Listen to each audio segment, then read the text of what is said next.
Good. This meeting is being recorded. The listing of matters are those reasonably anticipated by the chair which may be discussed at the meetings. Not all items listed may in fact be discussed, and other items not listed may also be brought up for discussion to the extent permitted by law. Call the March 23rd, 23 Finance Committee meeting to order. Roll call, Susan. Yes. Peter Roach. Susan Lorenz. David Carpenter, Kevin Curry, Jacob Stebbins, Robert Rendon. Rachel Vegas. Everyone's accounted for. Good evening and welcome to the joint meeting of the Board of Selectmen and Finance Committee budget meeting.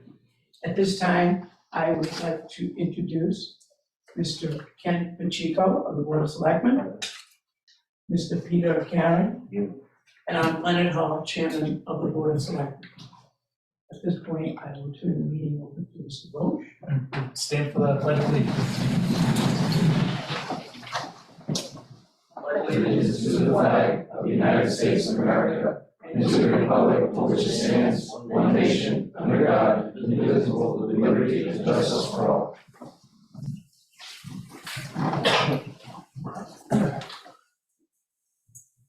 All right, we've got a significant percentage of the budget to go over tonight, so I think we'll just jump right into this. The first group on the agenda is Dayton Rehoboth Regional School District, so we'll turn it over to the new superintendent. Thank you. Oh, hold on a second, I have to let someone in the waiting room.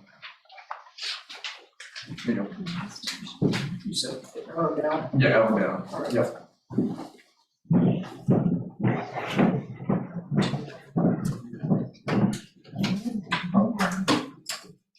And Good evening, everyone. I haven't had a chance to meet everybody. So my name is Bill Rooney, and I'm absolutely blessed to be the new superintendent of schools. Started July 1st, and it's been a wonderful experience so far.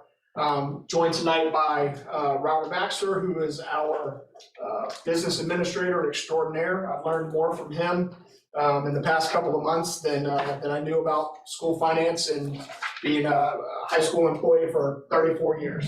And also the chair of our school committee, Chris Andrade, who is a fabulous supporter of what we do and a great resource for me as well. So I know we have a limited amount of time, but I also know that we are a considerable amount of your budget. So I want to try to strike a balance between memorializing the information that we have to present to you, because obviously it is a very magnanimous gesture on the town's part to make sure that, you know, that we have the funding to be able to support our students. One of the things that was made clear to me, I went on a little bit of a listening tour when I was officially hired back in February, March of 2022. And a lot of people that I spoke to talked about the need for transparency and inclusivity with our budget process. One of the things that was brought to my attention was that there is an advisory finance committee that is a part of the regional agreement, and for whatever reason and for some period of time, it had not been assembled, had not been meeting.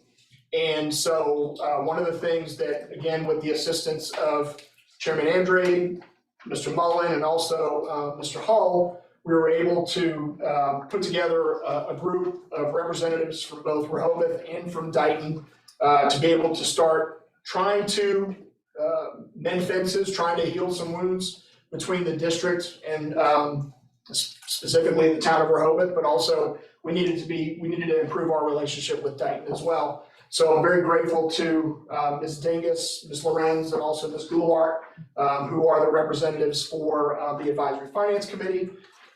We didn't get that committee together until very late in the game, and that's just because of the fact that we were trying to work with the town of Rehoboth to find out who their representatives were.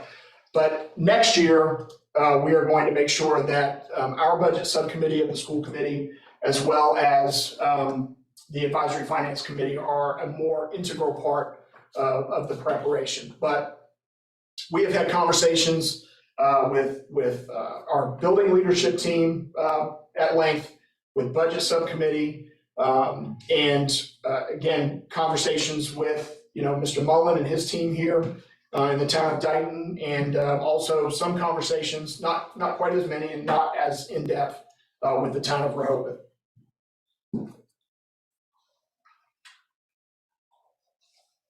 So just to give you a little bit of context and timeline, we started this in November of 2022, and we went through January of 2023. And that started with building requests from our principals. I got to give Rob a lot of credit. We have almost an entirely new leadership team in the district. 14 out of 17 of our leadership team members are either new to the district or new to their job. And Rob has had a couple of different sessions with them in the fall where he was educating them on budget and also budget planning. Fast forward now to February 14th, we presented the preliminary FY24 budget, which was approximately $50.9 million. On that same meeting of February 14th, Rob and I both stated to our school committee that we really felt that with the bandwidth of the towns in the conversations that we had had, and also our sense of Chapter 70 and those types of things, that we really needed to come in at 49.9 instead of 50.9. So we did discuss at that February 14th meeting that we needed to sharpen our pencils and to shave off $1 million before the next meeting. So at the February 28th meeting, the administration discussed how the first 400,000 of that $1 million was to be cut. And I'm going to get to a different slide in a second that actually talks about the fact that it's really a $1.9 million bubble that we needed to work through. But we did some proactive work with moving some money over to grants and things like that, that got it down to $1 million by the time we got to the February 14th meeting. The school committee adopted the budget this week. The budget passed 8-2, and it was a very animated discussion because of the fact that, as you will hear from us a little bit later in the presentation, we are having to cut some teaching positions. I don't have to tell you this, but most people are aware that Bristol Plymouth and Bristol Aggie, the debts for either construction or for the, do you want me to hit enter? Oh, yes, please, thank you. Okay. Those debts are certainly something that impacts your capacity, and that's not something that we are immune to. So those things are always on our mind as we're planning. But as we're going to talk about tonight, we're primarily in this hole because of the fact that we've lost a significant number of students over the past few years, and there really hasn't been any sort of right sizing to make staff corrections on a much lower enrollment.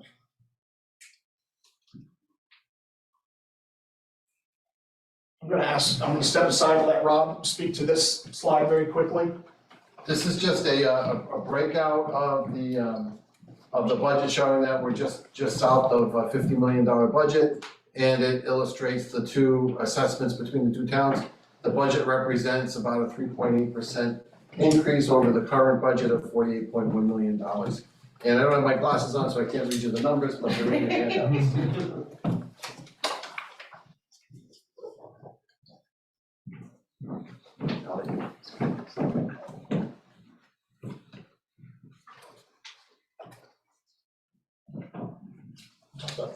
Yeah, sure. So, and Bill will get into when we get to the bubble slide, but basically you can see that our budget, if you look at how it's distributed over the types of expenses, that a significant portion of our budget, about 60% of it, is in salaries before benefits. So it's over 60%.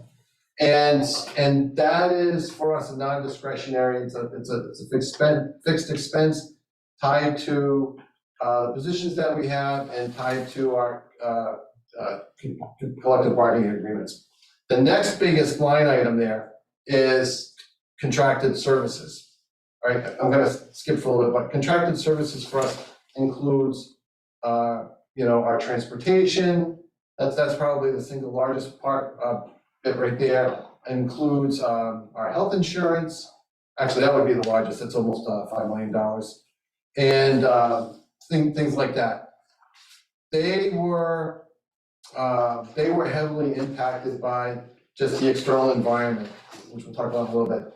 The overall inflation in the economy, the surge in energy prices, whether it's fuel surcharges for the school buses or fuel oil for the high school burners or whatever. So, and that pretty much, you'll see that those are the major factors for our of our budget. The last thing that 600 expense, I'll look that up, I forgot what that is, but that might be also part transportation and part insurance, but I'll get that for you, so. Good. Thank you. So we've alluded to this budget bubble that we're competing against this year. So it's a $3.2 million increase in expenses versus only a $1.3 million increase in expected revenues. And just to hit the highlights of that, I know the text is a little bit small, but obviously inflation hovering between 6 and 9% is something that is really hitting us hard. Of course, it is everybody. That 1,000 series, there's a number there of $256,000. We had a risk assessment audit that was conducted in terms of our efficiency as an organization, and there were recommendations in that risk assessment audit that suggested programs and positions that totaled $256,000. We've already spoken to the salaries, spoken to transportation. Facility services, there's a significant increase there. As Rob said, waste disposal is much more expensive. From what we understand, there is a diminishing market in terms of recyclables, and so a lot of the cost for waste management was offset by the fact that they were making some money off of turning over those recyclables. Since there's a lower market for that, then they're charging us more for the waste disposal. And Rob's already spoken about utilities and energy. Our insurance premiums, we were hoping that we would come in somewhere closer to 4%, maybe even low fours. It came in at 5.2%. So again, that's something that's big. And then the out-of-district tuitions for special ed across the state have risen by 14%. And that has forced us to, as we originally looked at that $1.9 million deficit, we had to take some things and postpone those expenses. Like, for instance, each year we have to provide a new Chromebook fleet for the new cohort of students at grade 5 and also grade 9. So we had to move that money into an ESSER grant, but as we all know, the ESSER grants and the COVID money is going away pretty soon. And so what we wanted to do is put it in the local budget so we can condition ourselves to be prepared for that. But as I'll talk in just a few minutes, we had to postpone some curriculum and professional development. Some of that's going to be funded by a grant. And then I'll talk in a moment about some of the security and technology that we've had to postpone. I'll let Rob speak to this slide on the debt payments. This I added just as a disclosure. Again, I think you know that one of my initiatives has been to be extremely transparent, to over communicate. The communities have questioned, or have always not doubted, but questioned, about what do we have debt for. So we listed this year, kind of just put it out there, what we have loans for and what projects they're associated with. So that's what we put there. The good news is that our debt payments are scheduled for next year to decrease by about $167,000, and that was worked into our budget. That also helped to offset that bubble that Bill just talked about. So again, being a district with a comprehensive high school, we have the ability to not only get the Chapter 70 money that comes from the state, but we also, with our vocational programs, have the opportunity to get a Chapter 74 reimbursement. And the Chapter 74 reimbursement is about $5,000 over and above what your Chapter 70 allocation is. And so enrollment, especially enrollment at the high school, is significant. And as you'll see there, I know a lot of those numbers are small, but what really stands out is what you see in red at the bottom there, is that 33% of our 8th graders last year went to other high schools. 240 8th graders walked through Dighton Elementary and Beckwith Middle School, and 80 of them chose to go to other high schools. That is abysmal. It's a travesty. It's something that it cuts me at the core because of the fact that as a high school principal and someone that came through the ranks as a high school teacher and assistant principal, we've got to do a better job of marketing our high school. And I want to be clear about one thing. I think our high school offers tremendous opportunities for our students. We just don't do a good job of, or we haven't been doing a good job of publicizing that. We have good kids, we have happy kids, polite kids, and they work their butts off in terms of academics and service, athletics, all those things. And we have really worked hard to try to get our 7th and 8th grade families to be excited about what we have going on at our high school. And we did that in 3 ways. First of all, back in the fall, we took our students, some of our juniors and seniors, as well as our high school administrative team, and we went to have an assembly with the 7th and 8th graders at DMS and the 7th and 8th graders at BMS. And what we did was, we kind of had a pep rally. And we had a great slideshow and video of all the wonderful things that go on at the high school. But what was the most compelling? We had those students who spoke about their experiences and how the green and gold is so important to them, and how We Are DR is a real thing for them. And we chose students from each of the vocational programs so that when they got up, they said, hey, I'm John and I'm an automotive student, and I'm also in the National Honor Society, and we're getting kids to be excited about coming to DR. Well, the school committee charged us with doing a deeper dive into the enrollment, and it gets worse. So we're very proud of the fact that of the school-aged children in Dighton, we enroll about 90% in Dighton Elementary and Dighton Middle School. That is phenomenal. And it speaks to your support of our schools, and it also speaks to the way that Mrs. Desert and Mrs. Younger are, and formerly Mr. Wheeler, are running those schools. In Rehoboth, we have 83% of the school-age children are going to Palmer River and going to Beckwith. And again, that's very strong. And I know our relationship with Rehoboth has been strained at times, but it's still a commitment by the town of Rehoboth for those schools as well. At the high school, school-age children that live in both Dighton and Rehoboth, 59%. Again, it's dismal. 27% decline in eligible students. And I don't have to tell you this, it profoundly affects the contribution and assessment calculations. It takes away some of the ability for us for extra funding. Our CTE programs, our vocational programs where we get Chapter 74 reimbursement, the enrollment in some of them is low, I'm being honest with you. But we've got a brand new CTE director.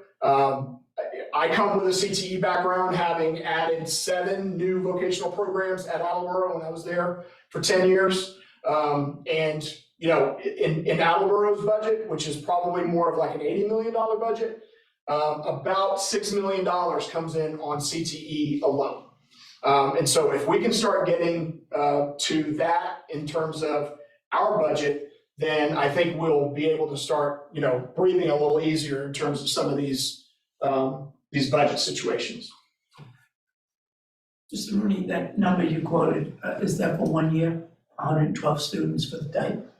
Well, I just did current enrollment, so No, you had a number of loss of 112 students over what period? 1 year? 1 year. 1 year? Well, the net loss, the net loss on this slide is 26, Mr. Hall. Thank you. For year over year, it's 26. Total, it's 112. 112 is what we've lost to BP. We've also lost another 25 to Bristol Aggie. Correct, right. Yep. So obviously, when you have to make cuts and you have to tighten your belt, there were requests that, you know, we couldn't fit into this budget. And we also are reflecting the cuts that we're having to make. So I'll just go through these very quickly. Interventionists, we would like to have more interventionists in our schools to help with literacy and numeracy, to be able to combat some of the learning loss from the pandemic. I think Beckwith is in need of a new maintenance vehicle. Our high school weight room is in significant need of renovations. We've got some equipment in there now that is broken and is unsafe. We've had a problem with stadium lighting for the last couple of years. One of our light towers, I think, got hit by lightning, and we've struggled to get that lit, but it's still, you know, it's 1970s lighting at this point for our stadium. One of the strategic imperatives, and I'm going to talk about in just a second, and that risk assessment that I alluded to earlier suggested that for us to be able to operate more efficiently, that we should have a human resources director. We cut that from the budget this year. Touch views are very similar to what we're looking at right now. It's a television on wheels, but it has an interactive board to it, so it has a whiteboard component to it for our teachers as well. Specialty maintenance repairs, I mean, there's very little that we're going to be able to do to repair our buildings and upgrade our buildings over the course of the next year. In terms of cuts, we have had to make cuts within our teaching ranks. The teacher's contract allows for 26 kids in a class. We have some classes that are 14, 15, 16. There are even some music sections at the middle school that are like 8 or 9 kids. And that's the correction that I talked about. You can't lose 33% of your students at the high school and not make corrections in the staff. And I mean, there's one Spanish teacher at the high school, and I only know this because of the fact that he's been out on medical leave, and we've been trying to struggle to piecemeal the instruction for his students. He has 44 students on his caseload. Now I'm old, I'm old school. When I started teaching back in 1988, I had 30 kids in an algebra class. I had 30 kids in a geometry class, and I know that's not, it's not the same era, and that's not necessarily the best for kids. But I mean, we've got to do better in terms of right sizing our organization. And I am a fan of music. I couldn't play it. I couldn't play a tune if you paid me to. But I am a fan of music, and the important thing to understand about the music is that it's a reduction. It is not a cut.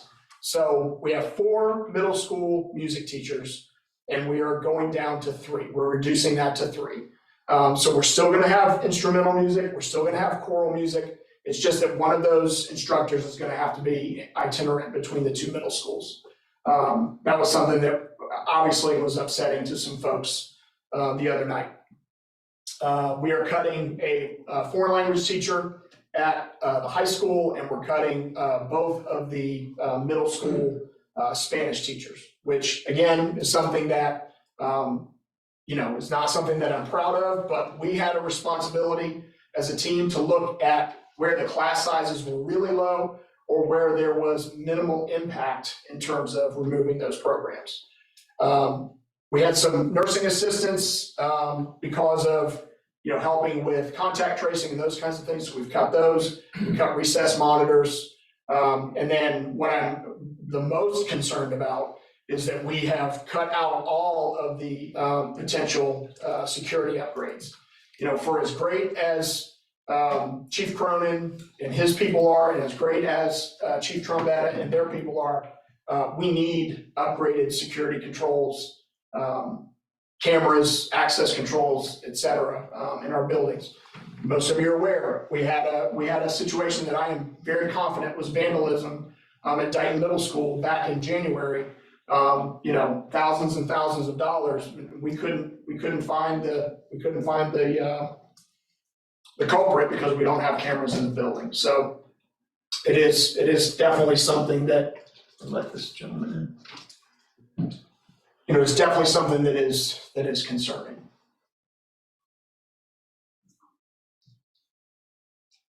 What I'll close with is just on a little bit more of a positive note, is that having 14 out of 17 new administrators is a real opportunity for us. We've got fresh perspectives, we've got new ideas, we've got people that are re-energized, about either coming to a new district or getting a promotion within their existing district. And one of the goals that, again, we have to work on is that middle school to high school retention.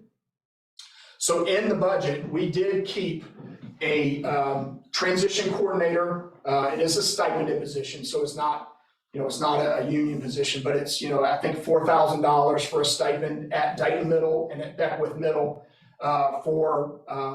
to have somebody who's really a cheerleader for the high school, to work with kids. Like, for instance, the Bristol Plymouth acceptances just came out this week.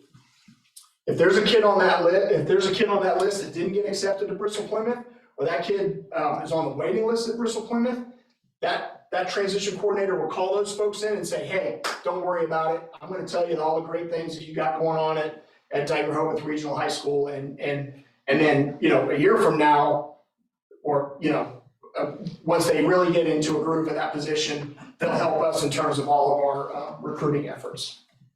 And our CT enrollment is something that, again, is a double bonus for us, because again, we get the extra $5,000 per student, but it is also something that is literally on the rise. There is a renowned educational magazine out there. It's called Phi Beta Kappan. It's primarily just referred to these days as Kappan. And in the March 2023, this month's edition of Kappan, there is a story in there about the importance of CTE education. And they did a populace survey to be able to prove that. Back in 2019, they asked people to rate 57 indicators about education. And college prep back in 2019 was ranked, I think, 6th, and CTE was ranked somewhere in the 30s, I believe. They did that survey again in 2022. College prep, which was ranked 6th, dropped all the way into the 40s, and CTE, which was in the 30s, skyrocketed all the way up to the single digits. So it is something that we have a gold mine there that we just have to make sure that we're doing a better job of supporting it and marketing it. I am really disappointed in the fact that, we are in this budget, we're not going to be able to update curriculum. We're not going to be able to update textbooks. I told folks the other night at the budget hearing that we have history textbooks from 1994, where Bill Clinton is still the president. We have science textbooks that Pluto is still a planet. It is concerning. Our teachers are good. Our teachers work really hard, but they can be even better if we give them the correct resources. And then just the last part of it is, again, as we saw before, there was a $256,000 recommendation based on the risk report. It's already become public knowledge from the budget hearing on Tuesday night about some IRS fines that the district encountered. Those were from 2016 and 2017 for not either improper or untimely reporting of, I believe it was 1095s. It doesn't matter. There's $640,000 worth of fines. Rob and his predecessor worked with the IRS in terms of a corrective action plan, and we were able to get 50% of it abated. But right now, we still got $320,000 that was encumbered from a few years ago. So it's not a budget issue, but it's a symptom. So that's why we had appealed to the school committee about, possibly an HR director, a new treasurer, and a grant writer position. So fortunately, the treasurer grant writer position is still in the budget. But, we feel that, as you see there, if we were able to start meeting more of these strategic imperatives, that we'll have better outcomes, we'll have more students, it'll be a safer environment, and it will also cost our towns less. Thank you. Ready? We'll do our best. I don't wanna take up all the questions, so I wanna give everybody else an opportunity first to ask.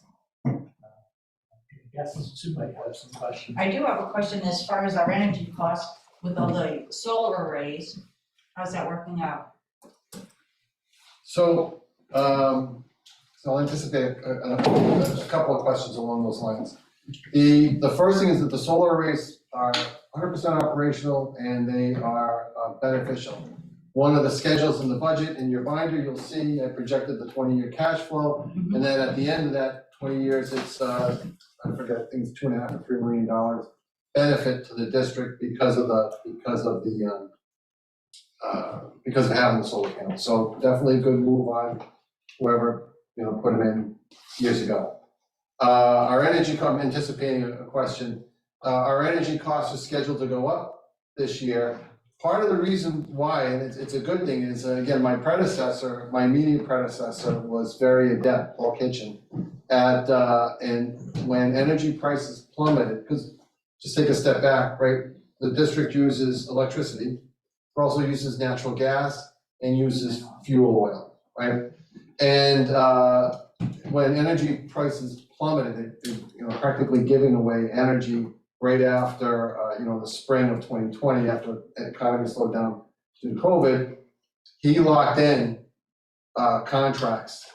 Those contracts are expiring. We've already renewed our power purchase agreement for, I think it's natural gas. We're scheduled to renew our power purchase agreement for electricity, those sorts of things. Those are at significantly higher prices than they were in the spring of 2020. So that's what you're seeing there in the budget in terms of an increase. And that's also the reason why the solar panels, if you look at that cash flow projection, why it's backwards in the early years, because you locked in at such a low rate that the savings of the electricity savings, the power savings were below the debt payments.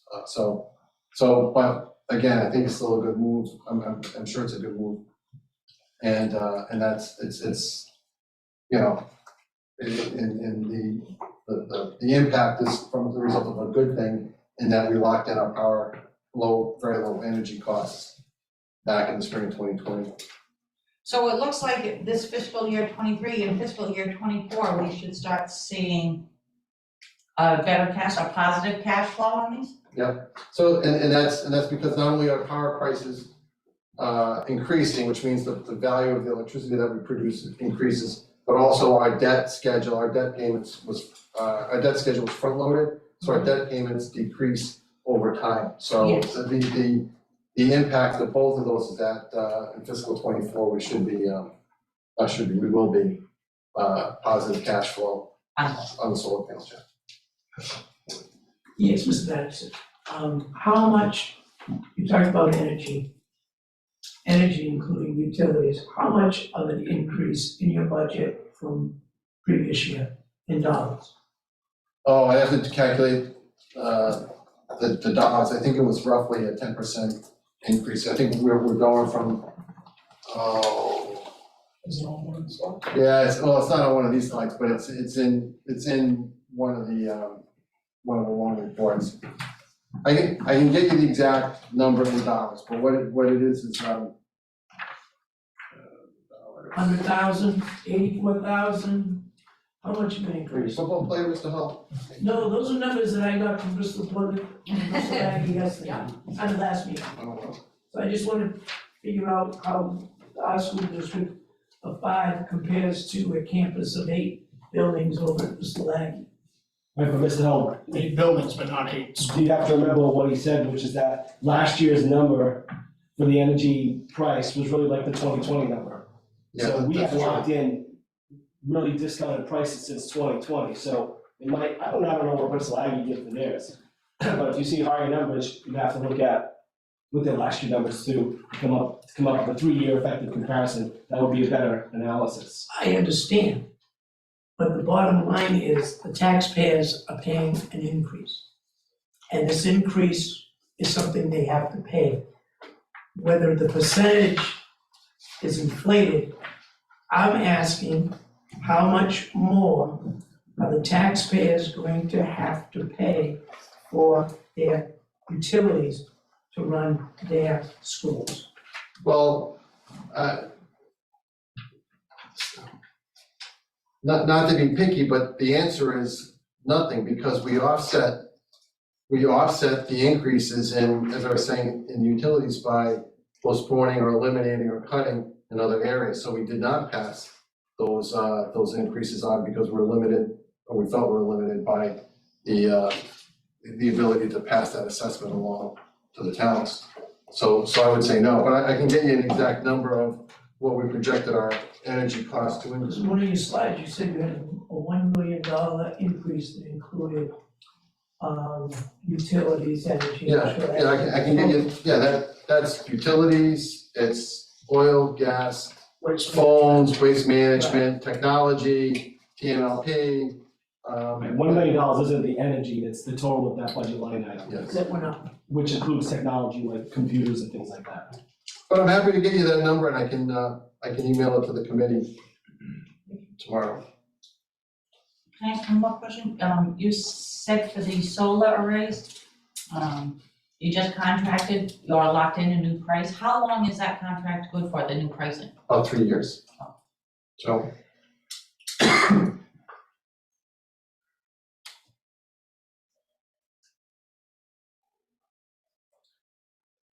Okay. I have a question about the CTE programs. One of the comments that you had made was that some of those programs had seen significantly lower enrollment currently. And I guess my thought process is it worth reallocating, funds to some of the programs that maybe people would show more interest in and kind of trying to drive enrollment through that direction? Or, I guess that was my thought process. If I understood your question correctly, my vision is both. So I don't want to necessarily reallocate resources from advanced manufacturing or from carpentry to something that's new, or even something that's existing that is more popular. I want to build up what we currently have, because one of the things that came up in the budget hearing was people were saying, well, there are some CTE classes where the enrollment's really low. Why aren't you cutting that teacher as opposed to cutting, the Spanish teacher? And the state has a very rigorous application and approval process to get a Chapter 74 program. And so they punish you if you cut that program, they will never give it back to you. So, and the programs that we have are programs that I'm very satisfied with. So I want to make them more robust, and I'll explain one way that I want to do that. But then also, I've been on the phone with the state multiple times this year, or been on video calls with the state multiple times this year. There are 2 programs, and I'd rather keep that to myself right now because we're still doing some labor market research. But there are 2 new programs that we're going to apply for next year that hopefully by FY25 we'll be able to start, that will get people really excited. Especially this gentleman over here with the beard, I think will like to hear what one of the programs is that I'm going to propose, criminal justice. And yeah. Oh, yeah. We got something and we got denied. But one of the things that again, part of just not selling our high school, we only had 50% of our freshmen go into exploratory this year.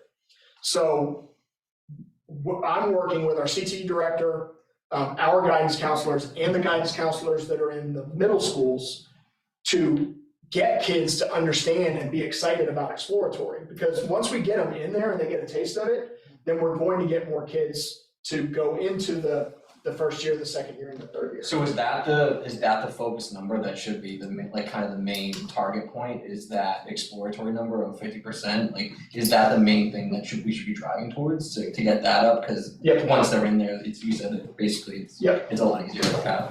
Yep, exactly.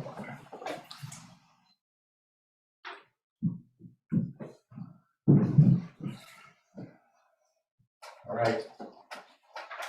First question I have for you is just to knowledge, it said that $220,000 in school choice, and I'm assuming that's, is that a net number, or is that a gross out?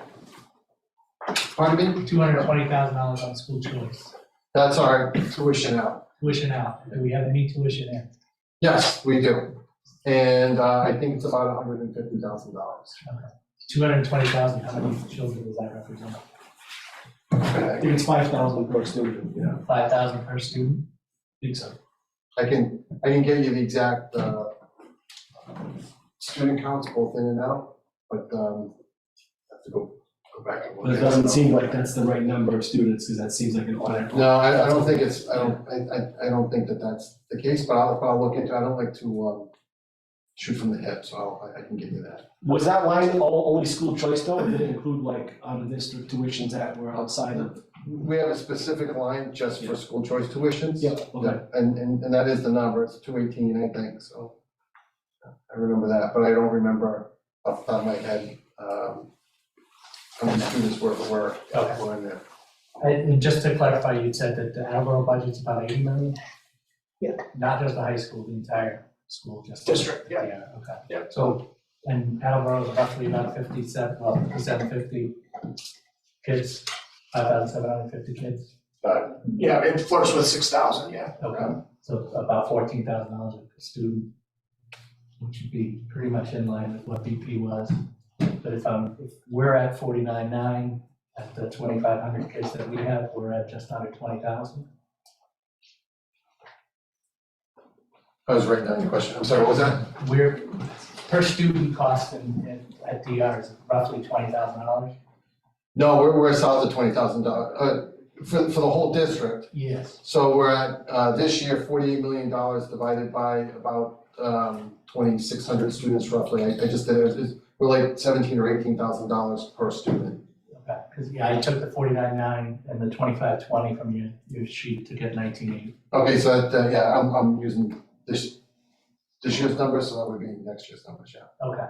So one of the things that this committee over the number of years, probably since Chris was on the committee, that we've asked for, one is looking at the high school and repositioning things there, because we've seen the decline. We know, 137 kids in Dayton going to another school, it's a whole nother grade. Yeah, and one of the things that both Bristol Aggie and Bristol Plymouth said to us the other night, because we asked what is the reason, why are you drawing more kids from Dayton? And they said it's access. Being able to be in front of the kids, 7th and 8th grade, being able to show them what the programs are, get them excited, bring them in, like you said. So is maybe, and I guess I'm getting a little off topic here, but one of the things being in our backyard, we need to do a better job even earlier of getting them excited and tied into the high school. Yeah, and I got myself derailed as I was starting to explain the three things that we've done this year. I did talk about how we took the CTE kids to DMS and BMS, and we had an assembly with all 7th and 8th graders. Then the second thing that we did was in January, we had a green and gold open house that was open to 7th and 8th grade families, and we had an overwhelmingly good turnout for that. And then we followed that up in mid-February with 8th grade field trips to the high school. And the primary focus of that field trip was to get them through all 7 of our CTE shops, so that when we start talking about signing up for exploratory, they'll already know what we're talking about. So it is, marketing is something that I'm very cognizant of, and I think we've made huge strides this year so far, but we need to do more. And with the declining enrollment at the high school, another question that we've asked every year, has there been any conversations about bringing the 8th grade up? We haven't had that discussion. I mean, I'm not saying that I haven't, heard rumblings of it or whatever. I know Taunton brought theirs up several years ago. I think, I imagine with a regional it'd be a little bit more complicated, not necessarily twice as complicated, but, what I'd like to do is have people give us a chance to start to bolster the high school enrollment just off of the things that we're doing. First of all, making the experience at high school better, which again, I still stand by that it's a quality experience at this point, but I think there are things like in terms of CTE programs that, that we can make stronger. So I'd like to try to do that first and try to put more butts in seats and fill more classrooms. The thought in the committee had always been that you hook, if they're there in the 8th grade, they're hooked, they're not going to. Well, I mean, since, going back, whatever it is, 6 or 7 years ago, when both Dayton and Rehoboth joined the Bristol Plymouth district, there was a slow matriculation, a couple students 1 year, 3, 5, 7. And at that time, the capacity of that facility is limited today. But what they did was basically offset some of the students they took from Taunton and other towns and started accepting more Dayton Rehoboth students, primarily because they use a formula where they decide to accept the students that most likely have a chance for success. And unfortunately for Dayton, they decided that our students have a higher chance of success than some of those students they previously would take from Taunton. So in my opinion, we should be working to limit the amount of students that we enroll in there. That's something that's completely within the purview of the Board of Selectmen to decide that. On the 8th grade, we only had looked at that previously when we had capacity constraints in the middle school. And I'm not aware that we have capacity constraints at the middle school. They're more at the elementary school. So if anything, we have to do a programmatic change if we keep our same facilities to move 4th graders into the middle school and 8th graders into high school. So, when we're doing a facility study at the elementary campuses, and once, when we get the outcome of that, we'll probably have conversations on what the next steps would be. That does seem logical, right? Yep. We go to 3rd, 4th, 7th, 8th. Yep, absolutely. At the same time, Mr. At the same time, Mr. Rooney is looking for opportunities to gain income from excess capacity at the high school campus, in regards to collaboratives and things like that. So we are aware of that space and we're looking to utilize it as best as possible. I would caution both the school committee and town officials, having lived through that experience in Taunton.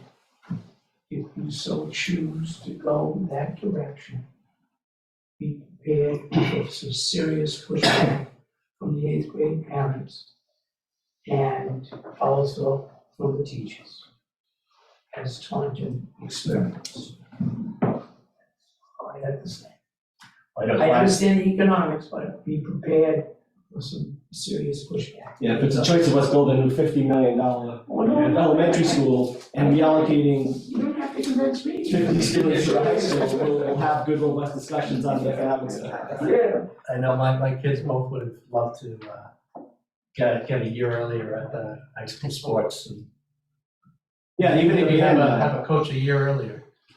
I mean, even the band has, got middle school and high school kids, so the people in the band are already up there as it is. And we have waivers for some sports to be able to have 8th graders participate. So I'll leave that alone, but I do have some budget questions. Just looking at the breakout individually, Mike sent me the sheets from last year, and if I'm reading them right, and so that's my first question, is if I'm reading them right. The elementary and middle school budget for last year would have been about 10.7 for us in the current year.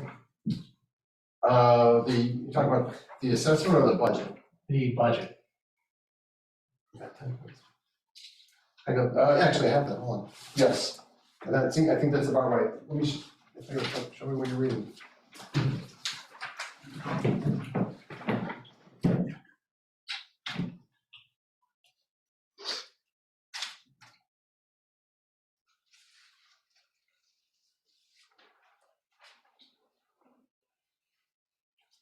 Yep, yes. Yeah, 5.5 plus 6, yep. So, and without going through the big binder, this year, we're looking at 12.1, so about a $1.5 million increase between elementary and middle. Do we know what that's made up of? Yeah, it's again predominantly salaries, contractual increases in salaries for the paras and the teachers, the energy, transportation, there was almost a 10% increase, we're projecting almost a 10% increase in busing. There was almost a 10%, I think it's like a 9% increase in supplies, but supplies, I think we went it back, got supplies out, so yeah, it was, I think if we take a look at. So one of the things, Peter, that's in there that Rob can recall is, Hold on, can you go up to the bottom line up front slide? Special ed, changes. Yeah, that's another one. Out of district. So if we look here, right? So the Dayton campus, so the Dayton campus is increasing about $676,000. Out of that, $476,000 is in out of district tuitions. And I can talk to that. The other 218 is in the operation of plant. So that's energy, trash hauling, but it's some security and technologies is a fundamental part of that. Just our technology services. So that's that. And the out of district tuitions are because we have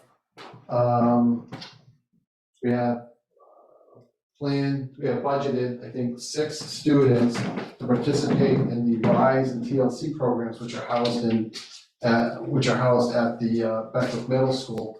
And so we charge that as an out-of-district tuition, tuition out from Dayton, tuition into Rehoboth. So that's $468,000 of that 476. Okay. So do we know, so going back to these sheets where the elementary is 10.7 versus this sheet that's saying that the current year is 11.5, do we know what that difference is? No, I'd have to look. I mean, I don't know when I did that presentation, I'm sorry, but I know that this is the current budget right now. Yeah, this one's dated March 27, at least the. Yeah, so a lot happened between March and June when the budget was finally adopted, but this is the 11.5 is the school committee adopted budget after the assessments were approved and all the other stuff, so that's the current budget. does it have last year's on there? It does. This is last year's. This is fiscal 23, so fiscal 22. Yours has fiscal 22 on there, that's where I saw it, but I'd have to. Yeah, it's got both, right, 23 and 22? And this has got 23 and 24. So if you'd like a multi-year comparison, I can prepare that for you.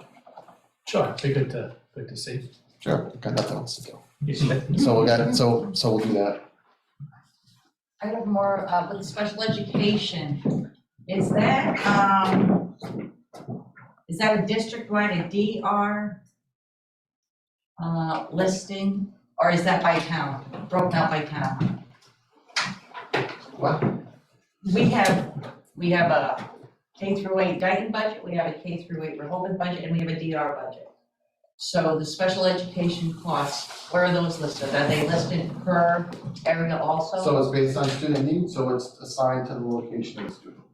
Okay, and so the collaborative that's at Beckwith Middle, or the program that's at Beckwith Middle, where is that billed through? So it's a district A thing. DR? No, it's within district, it's not at the district campus. Mhm. And what we do is we charge, because they're Dayton students, we charge Dayton out of district tuition line, and we debit that expense, and we credit the paras, special ed, general ed The cost lines to the program. on the Rehoboth campus. So it's a one-to-one transaction, it's an entry that happens every month, so it's not a cash transaction, it's a journal entry.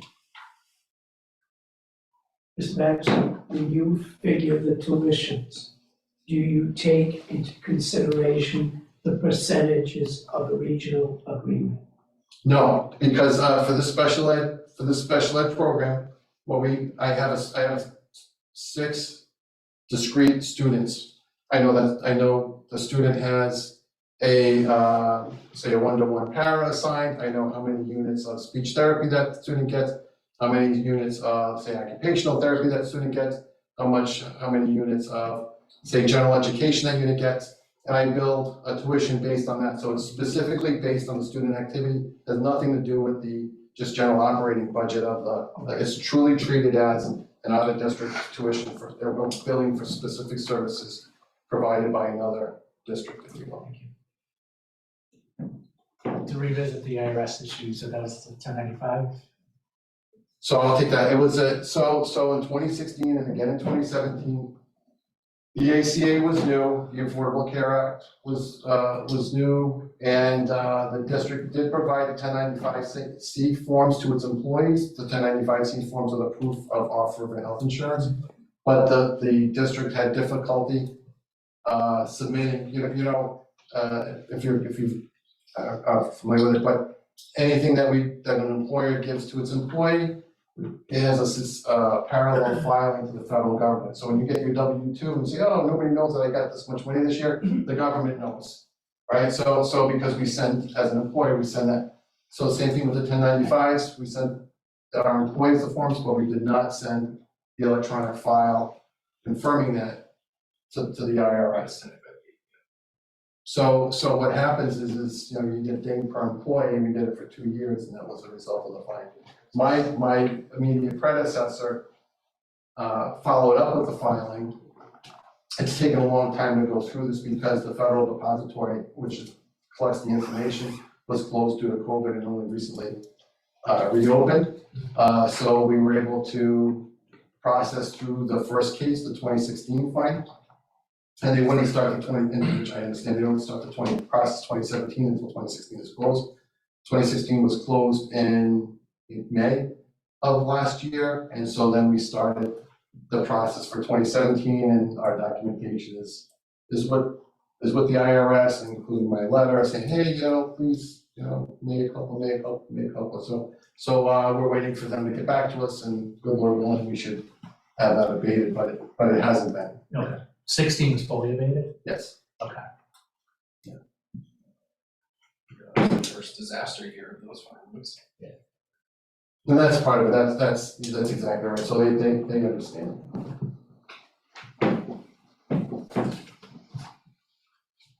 Doesn't mean they'll let the cash go though. Well, they recognized that it was a disaster for a while, so they're more lenient about that than anything, as long as they're trying to get it done, it sounds like they are, so if 2016 was abated, 2017 should be, yeah. But again, I can't emphasize enough, the issue is, the reason why we're mentioning it is not so much about the magnitude of the fine. It's just that, along with many other things that have happened, are indicative or symptomatic of a larger problem of us getting our stuff in order, having our processes under control, and the need for these functional areas. The days of having a part-time treasurer who comes in for a couple hours a week have gone by. There's just so much regulatory reporting and all the stuff that it just doesn't work anymore. And so that's why we're talking about this, because we're trying to convert our office from, probably doing things the same way since 1974 to the 21st century. And that, I don't want you to lose sight of that fact. Back in January, Mike had sent me an email that I mentioned unaudited results for the last year. Has that audit been wrapped up? Fiscal 22, we are done, but we have not received our audit report yet. But I will say, because this is something I'm very proud of, since I started, we have finished the fiscal 19, fiscal 20, fiscal 21 audit. We recently had our fiscal 21 end of year audit, and the end of year report and the audit, the end of year report. That's all done, and I'm proud of that. We were only, I think, 3 months late. For me, that's great for us with our fiscal 22 audit, because we were through with that. We plan on starting our fiscal 23 audit on time, which means we'll be ready to start in May. And we have also had We also filed our end of year report on time this year, or reasonably, I think we were a little bit late, but still, you know, just in a number of weeks. And we've already gone through our end of year report audit already. So I'm very happy and very proud of where we're at and the progress that we've made in that office. So, as soon as the report is received from the auditor, you know, we'll present it to the school committee, we'll run through it, and then once they adopt it, it'll become a public document, and we'll send it to the member towns. I've got 2 more questions. Wow. And Chris, this one might be for you. So we've got there's 11 members of the school committee, right? 10. There's only 10? 10 and student representative. Okay, so that answers my first The question. student representative is a ex officio member. Okay.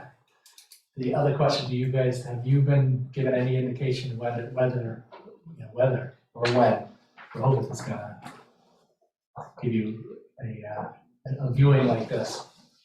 They did not last year, and I don't know, I doubt that we will this year, unless you've heard anything. I have not heard. So, I do know that they had a recent personnel change in terms of, they now have an interim director of finance and compliance. Sue Pimentel, she's a former selectman.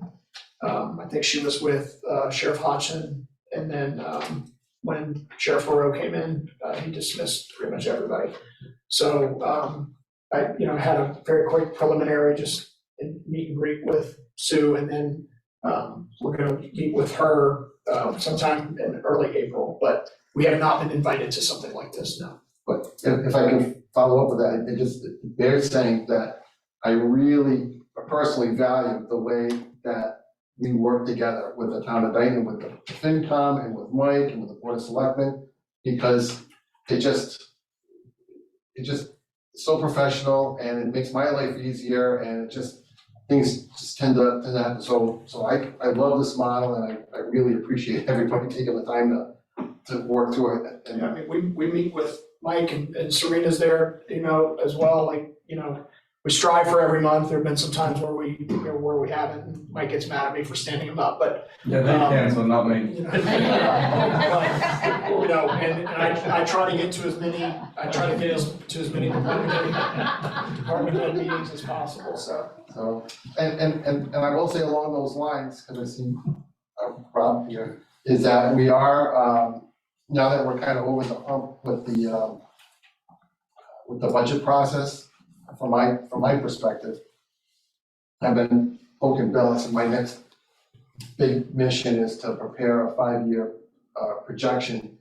I know you guys were asking for capital, but really I think for us, it's more important to have it on an operational basis, because that allows us to true up our operational expenses, and we talked about it at the advisory finance committee meeting. I really think that we need to get out of the gate on that, because then because that allows us to tie back to the towns, and the assessment. And so when because of the disconnect that's been there, when the district does things like we go into, say, collective bargaining or something like that, we don't have a backstop to go in with and say, you know what, we can't do that because we're projecting, X, Y, and Z. But if we had that and we were talking to the towns, then as we go out and we're making these agreements, we're in a much better position. We've got a more holistic, negotiating stance, I'm picking on negotiating right now, but Yeah. it's another thing. So I'm really excited about that. And again, we can only do it because, we get together in forums like this, or we work, monthly working sessions and things like that. So I really appreciate it, and that's our next step. And fortunately or unfortunately, everyone from a finance standpoint has to take a longer term view than we really always just looked at a year out, and now, we really can't. Need to look 3, 4, 5, even 6, 7, 8 years out. Otherwise, things like the new assessments from BP and Bristol Aggie step in and. Yeah. So thank you. Rehoboth is struggling of the VP debt exclusion. And there has been talk that an outcome in that will affect their budgeting, in particular, their school budgeting. And we're well aware of the problems of the past in regards to net school spending and minimum net school spending. If there are drastic cuts K through 8 in the Rehoboth side of the ledger, will that cause cuts in programs on the Dayton side, K through 8? Is there an equity agreement? No, absolutely it does, right? That the way that the statutory assessment formula is set up, the percentages, the weights have to align. So if we were 60%, Rehoboth at 40% Dayton. If we reduce the Rehoboth amount by 10%, we're reducing the Dayton amount by 10% of the 40%. So it would cut. Obviously, it affects the high school, Yeah, but it would affect K-8. it absolutely does, yeah. So we were cutting like 30 staff in Rehoboth, we're cutting 20 staff in Dayton and another 35 from the high school.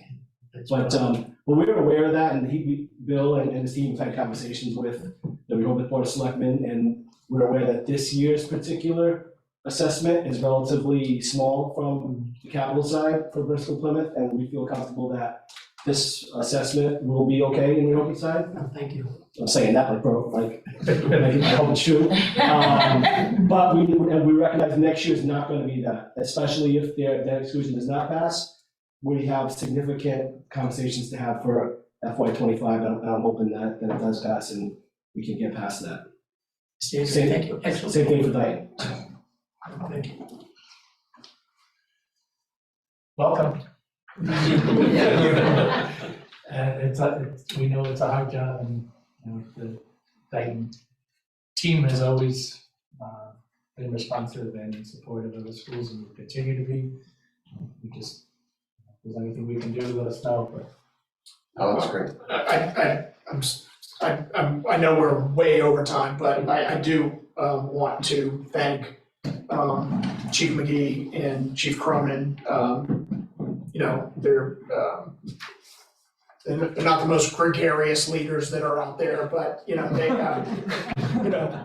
they support us, and their understanding of the fact that we've got teachers that don't necessarily understand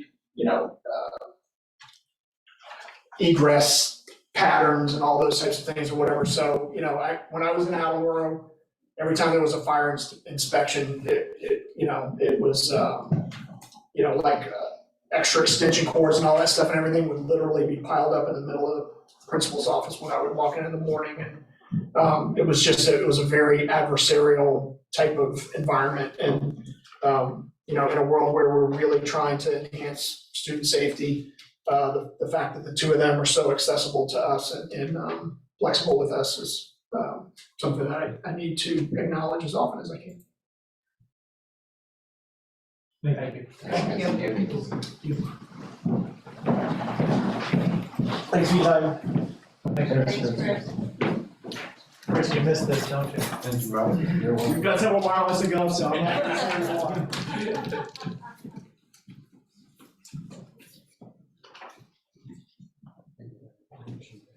Thank you, Robert. Next on the list.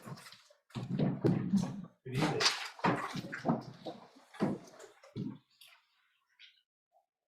Guess we should say welcome to you too. Yeah, thank you. Thank you.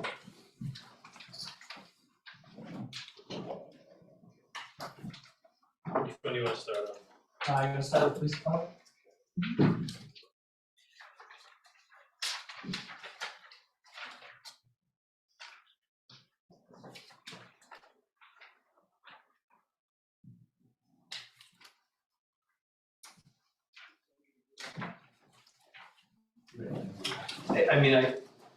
I guess I didn't, I prepared the questions. Okay. A presentation. So let's start off with the resource officer and the change in lieutenant. Are you just not filling lieutenant right now, or?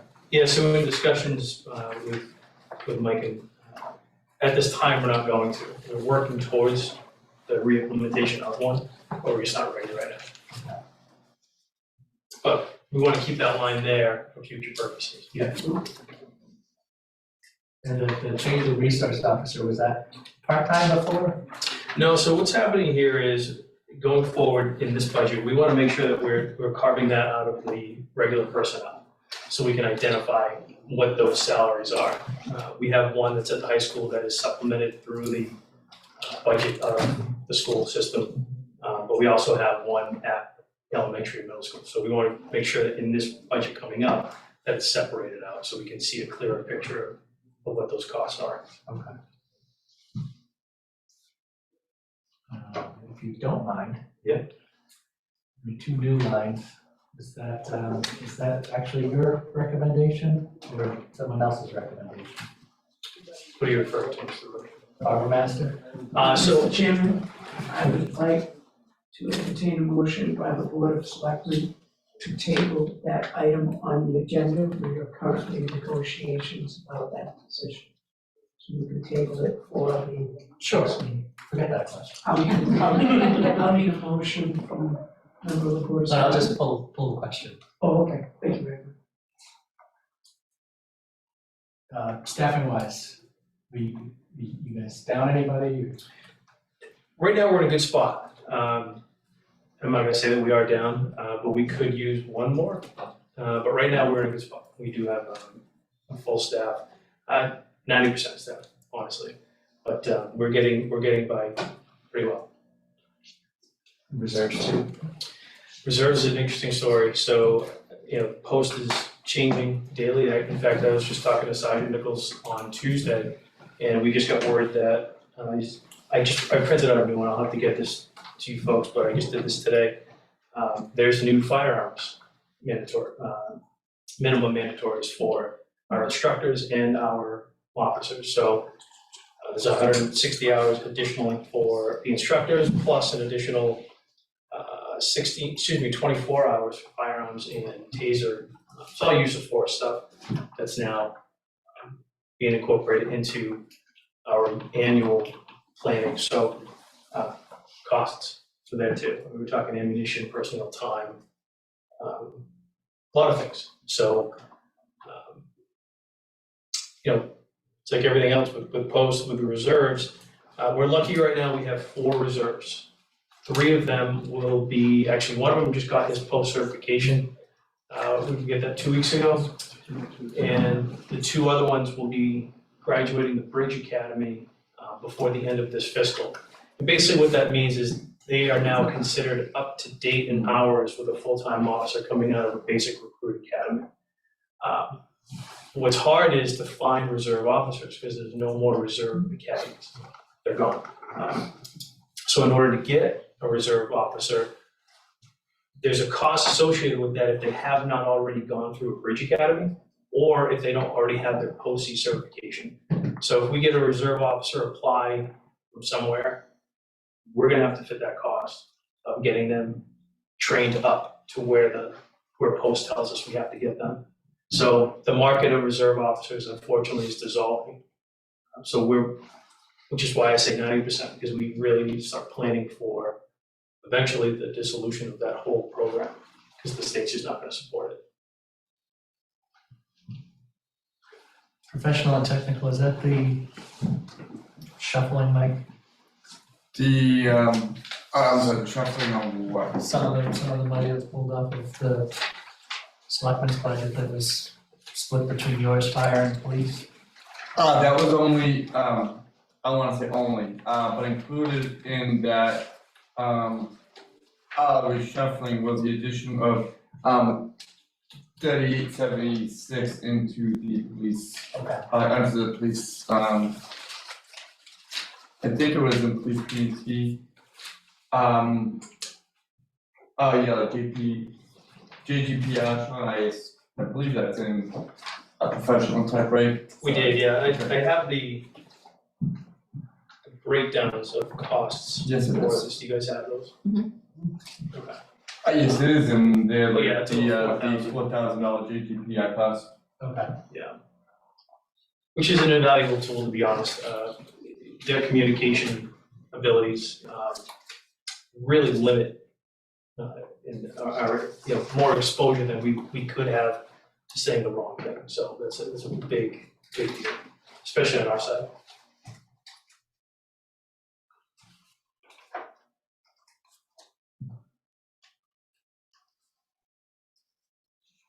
Obviously, gas and diesel is a concern. We actually, Carlene just told me this week, we just hit our budget cap, so.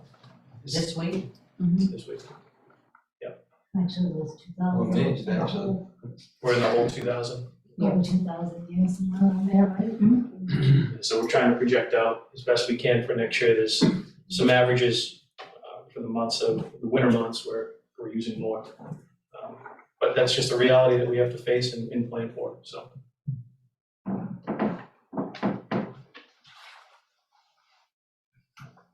Like the blue cells in here as well, is that, Yeah, that's incorporating the happiness to expense. we won't touch that. Thank you.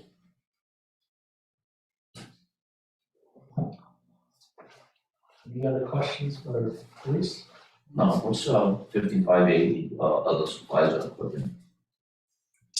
So what we did this year is professional and tech can really, perceptually can really get up there. But what other supplies and equipment is a lot of these post mandates, which would include BOLA cartridges. BOLA is a device that we're using for kind of EDP, emotionally disturbed person responses. It's kind of a Teflon tether that comes out, and the goal is to just wrap somebody's legs so they can't be immobilized. It's just, instead of going hands-on, it's a pretty useful tool. So cartridges, every officer has to have certain deployments per year for their certification. Taser cartridges. 2 years ago, we upgraded our tasers because they go out of warranty. The electrical charge inside of them with the capacitors and nothing's built to last. They want you to replace all the time. So taser cartridges are, how much is for a case? 24? It's, yeah, right around 2,000 a case. So And you need 2 a year to qualify, so you figure two per they have the officer. market. Yeah, There's nothing that you is can what do, it is. Ammunition, try to find ammunition, number Oh. one. I don't know if anybody shoots here or anybody's a collector, but try to find ammunition, and when you can get it, you're gonna pay for it. So even though we have agreements with multiple vendors and distributors, if they can't get it, we can't get it, and when they do get it, you go on a list, and we're not priority. State police is priority, larger agencies are priority, so when we can get it, we try. And then it continues to get better. Yeah, you hope so. We're getting slightly better, but it's still not great. So BOLA taser ammo, we employ a rescue task force model with the fire chief and his personnel when we do active shooter training. That's done about, 10 weeks out of the year.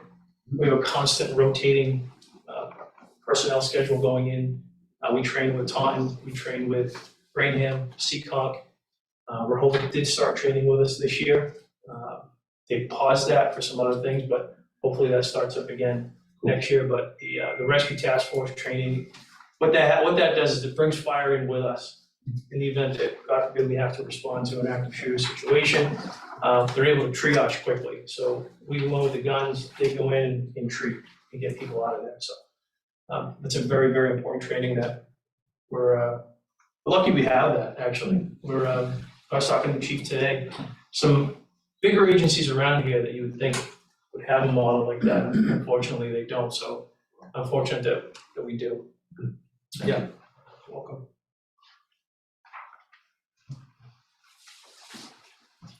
Any other questions for Bruce? Just the overtime this year seems in a much better shape than it was last year. Don't jinx it. So I want to, I'm happy. Typically, at this point, percentage-wise, you're saying? Yeah. Yeah, it is. Every year, and Carlene can speak to this, every year when we get to that second week of May, right through the end of fiscal, it's hairy. It gets hairy. We have some veteran officers that have quite a bit of time and they use it. They don't want to lose it, so they use it. And it has to get filled contractually with overtime. So Right now, yes. We're in good shape. Yeah, in June. May, June, yeah. But then next year, you know, obviously, in here, you'll see the reflection on this training requirements and the amount of hours that has to get done. So you'll see that reflected in next year's overtime budget, that it did go up. Has the road work played an impact on it as well? What details you guys have put out? So details would be separate. Details come out of a separate line if it's vendor, usually it's vendor pay. The only time that it would be a department pay is if it was some sort of an emergent situation where there was no other party involved and it felt like it was a safety issue. But no, there's no, pardon the term, drain on overtime or details And the PD budget. in the PD budget, correct?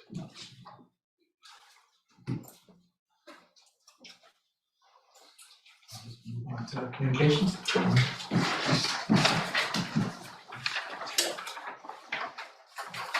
A lot of this is kind of just carried over from last year, with the exception of they did agree on a contract that was funded at special. This year, actually, I don't know if Mike, if I should disclose, but we got word today that they've agreed to a one-year extension of all current terms. So it's easy to plan for in their budget. Everything's contractual. It's it's a lot simpler to project out. So you'll see that there in personnel. On the other side, we did move a couple of things in there for costs. We have a fire alarm monitoring that is, was it per NFPA, the monitoring? It's a requirement that's been moved into equipment repairs and maintenance, I believe, 5240. And we have our RMS system, our CAD system, that is always paid for out of communications. The one thing I want to stress there is we are starting to look at a different vendor for CAD and RMS. The software that we're using, we actually purchased in 07, we put into service in 08, and it has been on the market since 93. It's antiquated, it works, but it's antiquated, and we're now starting to have some hiccups with the interfaces to court. Court now has become all digital, all email-based, all FTP-based, for those of you that may understand computers. They put patches in, but they keep putting patches in software and patches in software.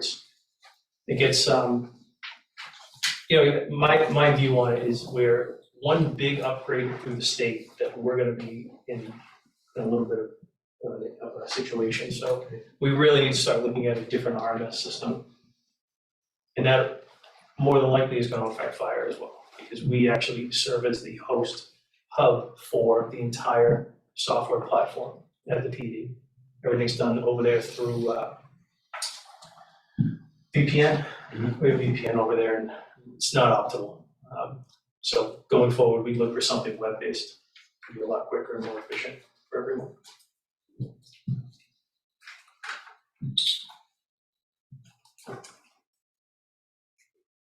One of the bigger costs you'll see is replacement equipment. Those chairs out there are considered air traffic control chairs.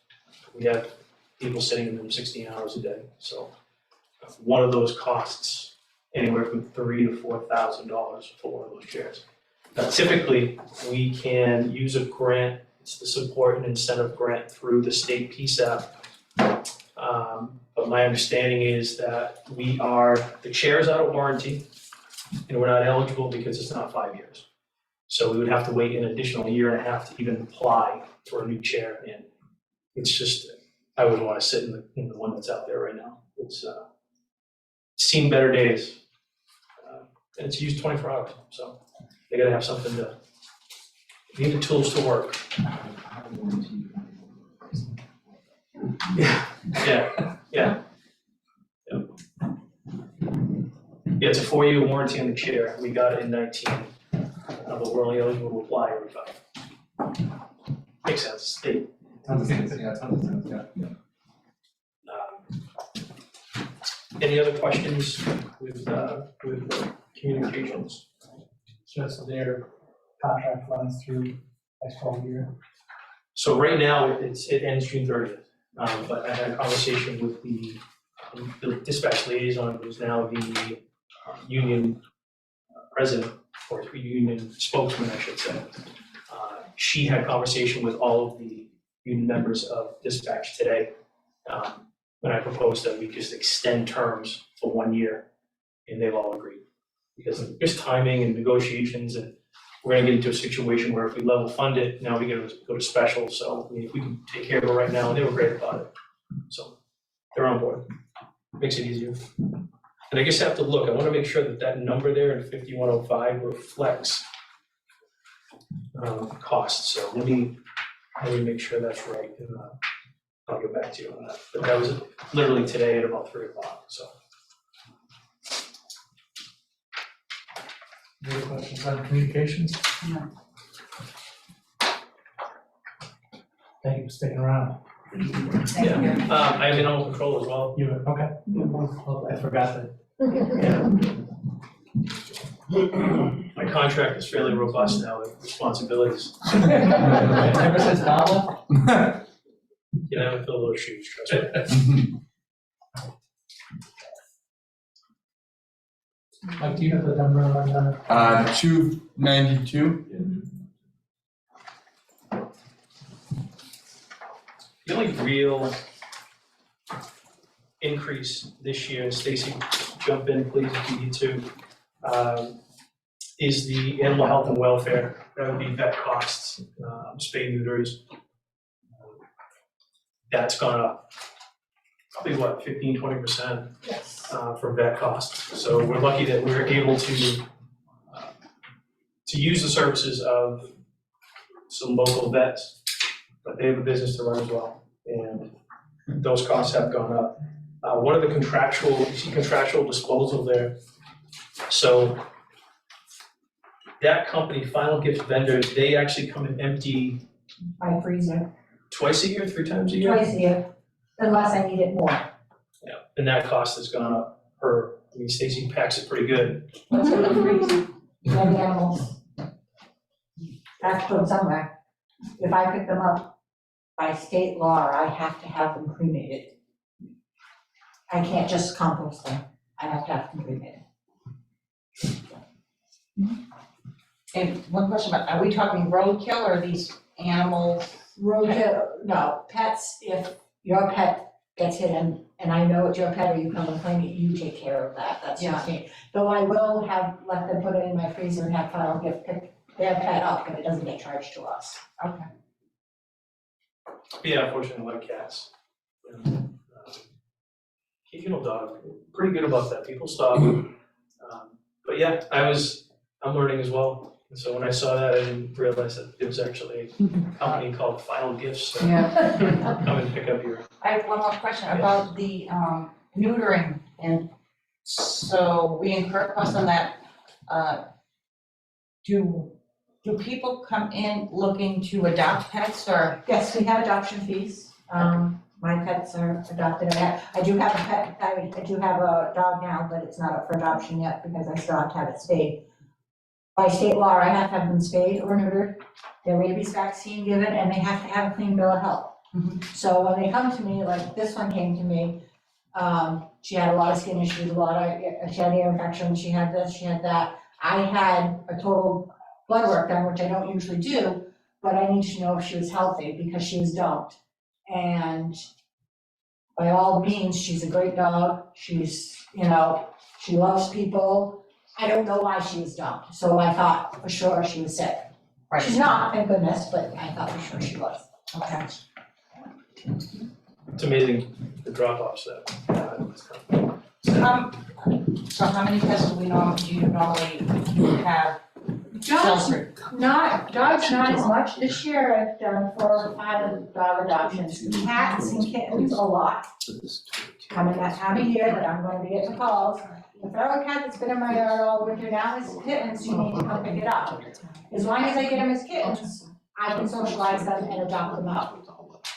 If they're after 10 to 16 weeks, Right, no, no, because they're not they're not adoptable. So this past year, I had 30 or 40 kittens go through my shelter, and I expect more this year.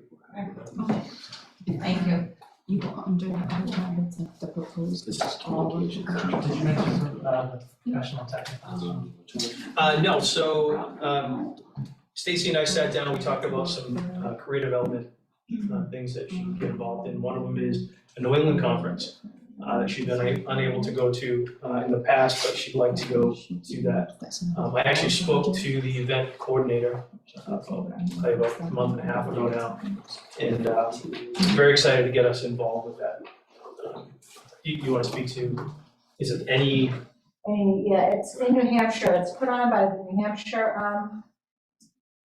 like Mass has it, ACOM, it's put on that, like that. You have vendors going, you have speakers going, it's a 3 or 4 day thing, and, you know, you can see new equipment, you can, they have people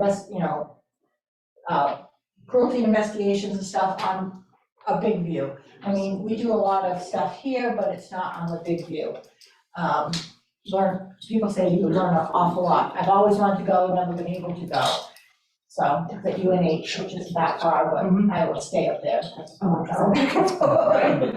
Right. But it's a New England conference, I think it's great, like she's saying, there's a lot of things that, there's some things that come up that in Dayton, she may not see as much of as somebody in New Bedford, it's on, or, with more populated areas, but it's nice how, just looking at the course, schedule so far, there's quite a bit of things I think she'll benefit from, so. Right. That's the, it's basically just developing skills and awareness. Mhm. And then she has an annual in-service course through, it's Mass in-service that you have to do, right? Well, Mass, I have to do 12 hours, 12 credits a year to keep my certification. Thankfully, a lot of it can be done on the computer, because especially with COVID, there's a lot. And I get to, it's people that have been in the MSPCA and now moved on, they do that kind of stuff. So, yes, we do a lot of, and we do have monthly meetings now as a Southeastern Animal Control Officers to hopefully get more training in this area, because most of the training for us is out west of Mass. It's at least a 2-hour ride. There's something coming up, which I don't like to go to, the exotic one. Rainforest, has snakes. But that's in Shelburne. That's a hike for us, and especially for me, where I'm one. Then you have to get coverage, but most of the local ACOs are also going to that. So it's tough. How was your van? I mean, it's good.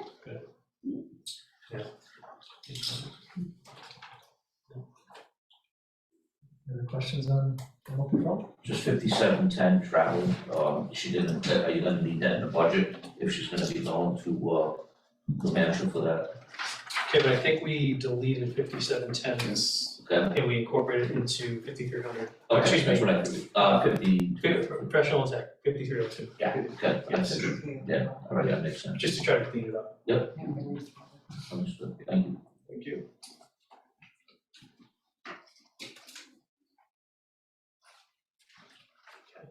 Thank you, Chief. Thank you. Thank you.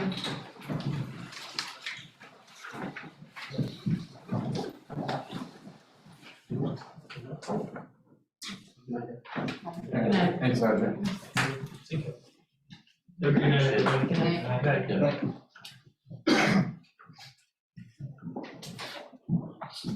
Thank you for sticking around as well. No, no problem, thanks for having me.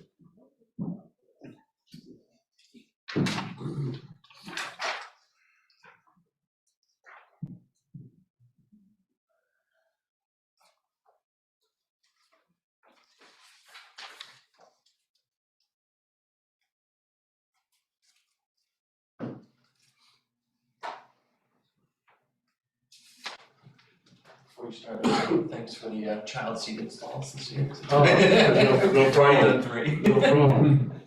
Those things are awful. Yeah, they are. I forget the name of the gentleman that did them, he was literally like climbing into my vehicle, like ratcheting them down. Yeah, it's a process. Yeah. It's a process.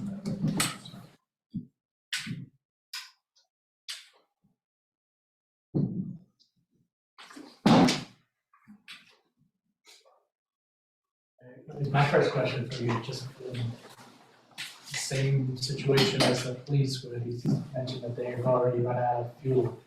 Yeah, so I'm close there too, I'm over on my diesel line, but not my diesel line, my ambulance line, because they're together, obviously. Yeah. But the ambulance line, I'm over, the fire side, I'm not yet, so it's gonna be close, it'll probably end up being over also. Kind of hoping fuel goes down, but who really knows, that's a hard thing to predict. The 1938 of my communications line is the John Guilfoyle that Mike was speaking to with the police that we split out of the, I think it was the data. That's selectmen's budget. Yeah, selectmen's budget, right? And then the travel, I decreased.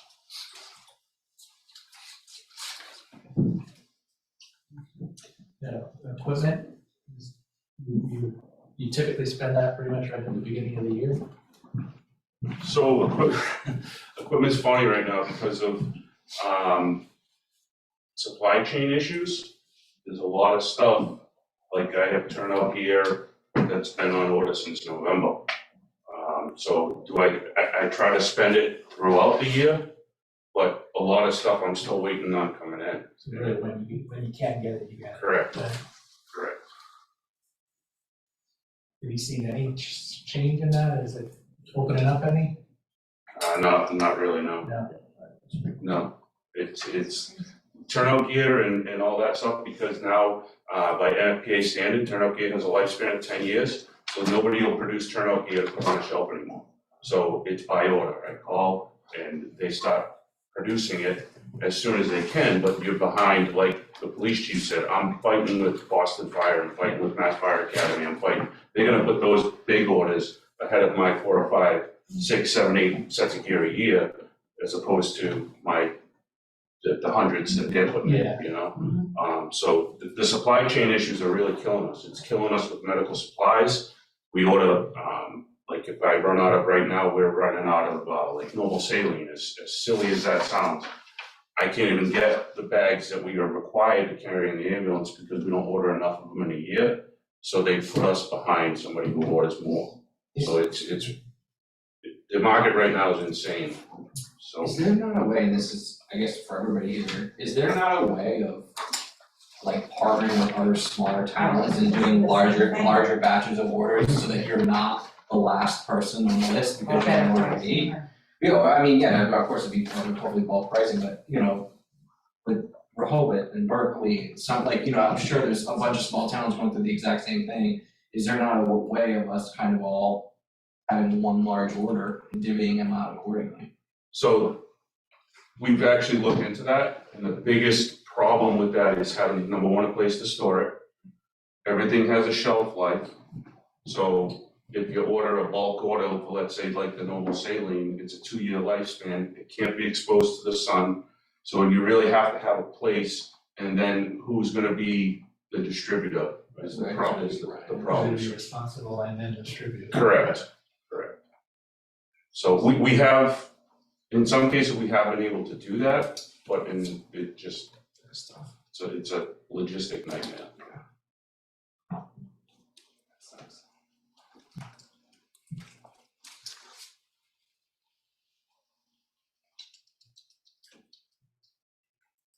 Mike, how do you feel about the fuel line? The fuel line,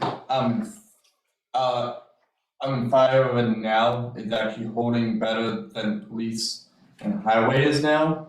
Going into, really going into next year is, it's a crapshoot in my opinion, because now we are seeing prices come down. And modeling the trends we have now, as the chief mentioned, we're either just gonna be able to make it or just be shy. So trying to rationalize here based on the department trends, in my opinion, is harder than police and highway. And so, but I mean, really, it could go either way. And it could increase, we could leave it alone. Yeah, it's a crapshoot in my opinion.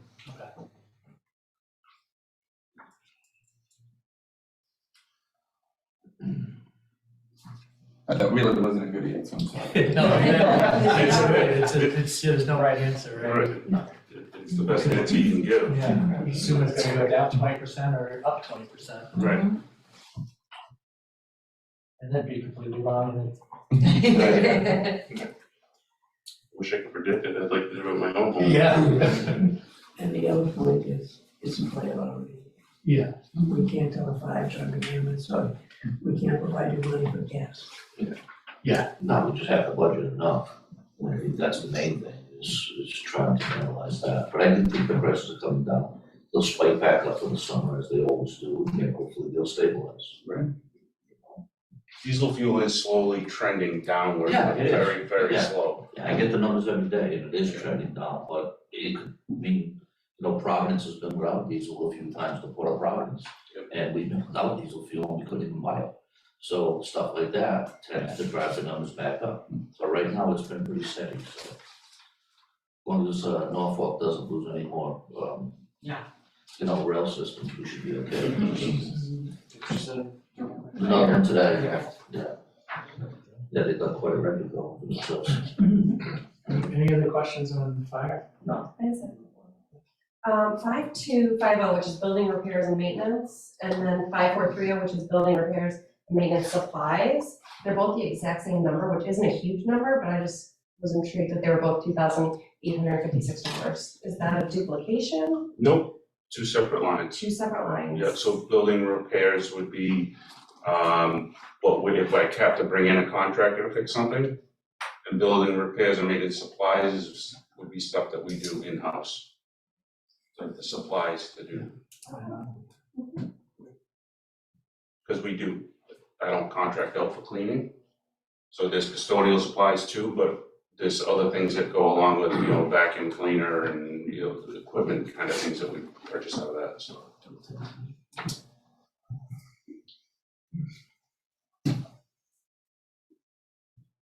No other questions on fire or move to ambulance?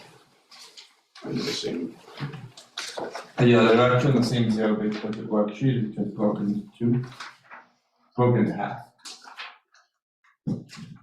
So the only, again, you'll see that on the expense lines, you'll see the 1938 for the Guilfoyle, because that's split in half in my budgets. And then the $1,000 reduction in the ambulance billing software when we brought ambulance billing back to the fire department. We guessed at how many runs we thought we were gonna bill out in the course of a year. Turns out that our guess was high, so the billing software company actually reduced our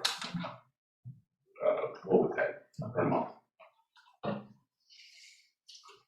No collections. Good right now. I mean, we're doing all right, we're on track. Not a lot of the old stuff. So there's still, you mean like, as in regards to write-offs? Yeah. Write-offs still need to be cleaned up and we've defined a process to that, so we just have to take care of it.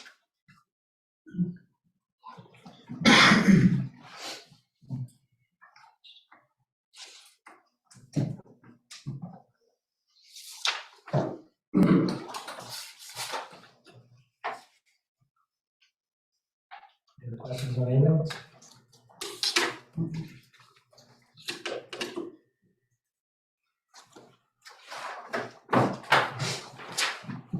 I think that's all for you, Chief. I have emergency correct. Emergency. 299. 99.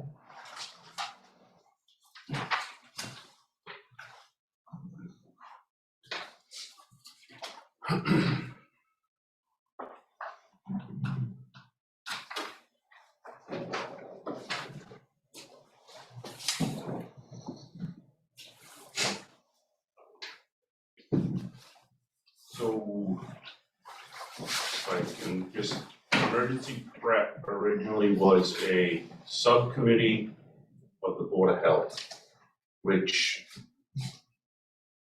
convoluted a lot of the emergency preparedness processes. As the emergency management director in town, I had to go to another board, request a meeting, go through a whole process.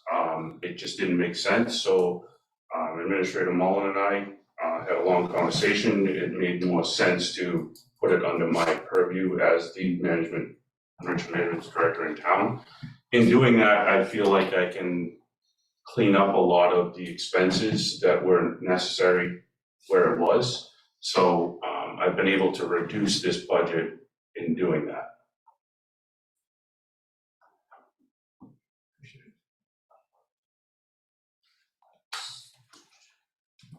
So these were, costs were just absorbed by the police and fire? In the past, Well, you've reduced so much here. so like the dues and subscriptions were, I don't even know what they were going to in the past. I really can't speak to what it was being spent on. Yeah. The office supplies, I can absorb out of my budget, and there's not a ton of stuff that's done for, Right. so I can So what, use my secretary, my office supplies and. just common sense led you that way? Correct.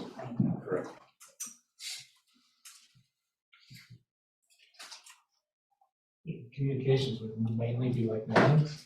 So communications, that is the code red system that we have in town. Okay. And actually, that's gone up.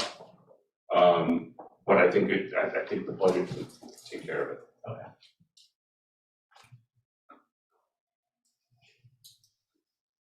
Questions on emergency preparedness? Thank you. Thanks, Chief. Thank you. Thank you.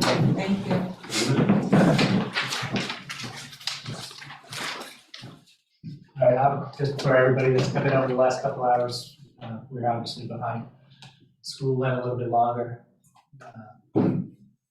We are up to planning board.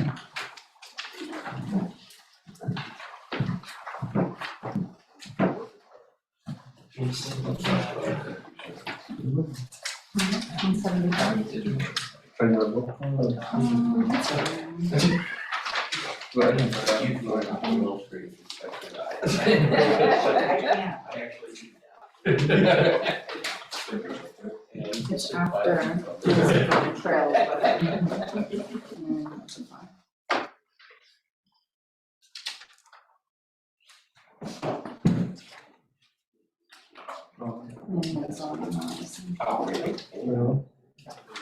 No, go ahead.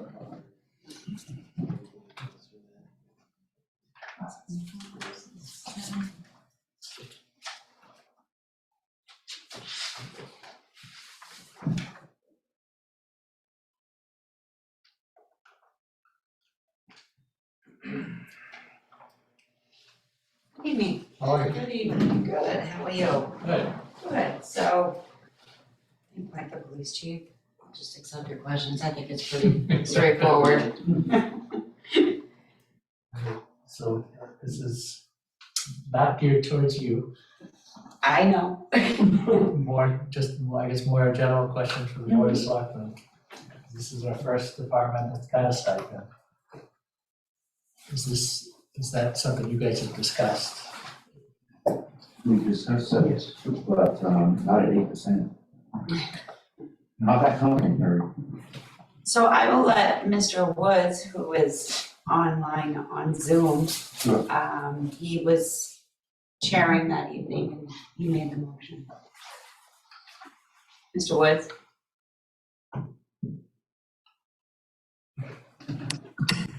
You have a question for me? Yes. They're asking where you got the 8% for the stipend. That was 8.7%, and that was a cost of living adjustment granted by the government this year. And that was the figure I came up with. Considering the planning board, or really no other boards have received any raises for quite some time. I understand that the 2% was asked by Administrator Mullen. And to be honest, I'm perfectly amendable to the 2%. I'm actually amendable to 0% if you're willing to do that to all boards. In the past, and you guys know how I feel, I thought you were very thorough tonight with the superintendent of schools, which was nice. You spent some serious time with them. But it was always the smallest boards that get picked on.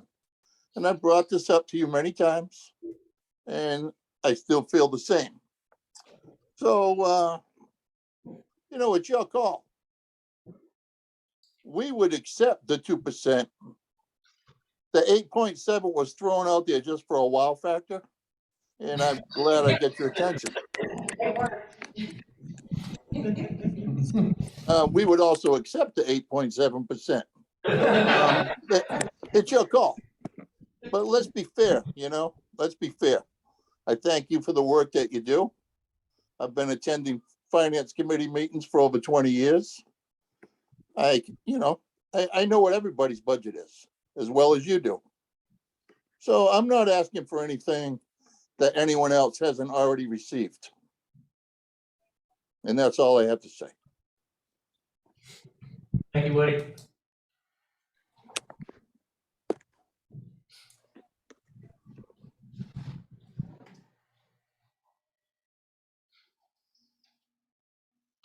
From an education standpoint, professional and technical for you guys would be?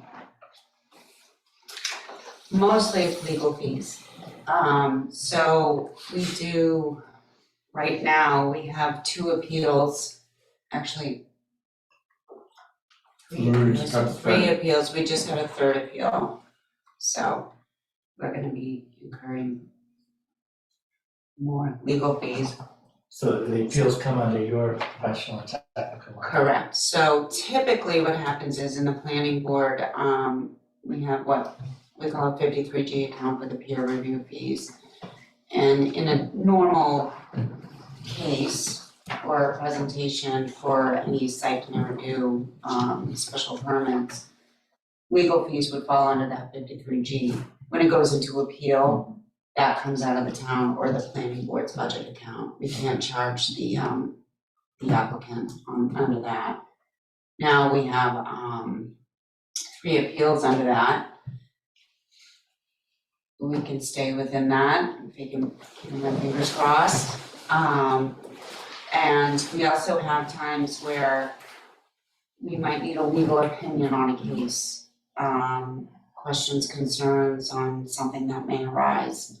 And that would be outside of the scope for the applicant to pay. It wouldn't be their burden. The other issue is professional and technical. Sometimes we might have a IT problem, computer or something. Can't think of anything right off the top of my head, but something to that effect. I would take that out of the professional technical line. Yeah, one of the things I just want to add on that note, going into FY24, based on what we know on the appeals we have,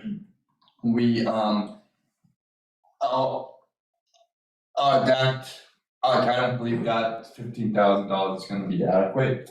I think before going into town meeting, we will have to talk whether it's a special article, or through an additional funding source based on what we know now. We will need to talk about, especially for one of the appeals out there, we will have to talk about, actually supplementing that, because that $15,000 will be, what we know now, I believe hopefully, can adequately deal what we need to deal with.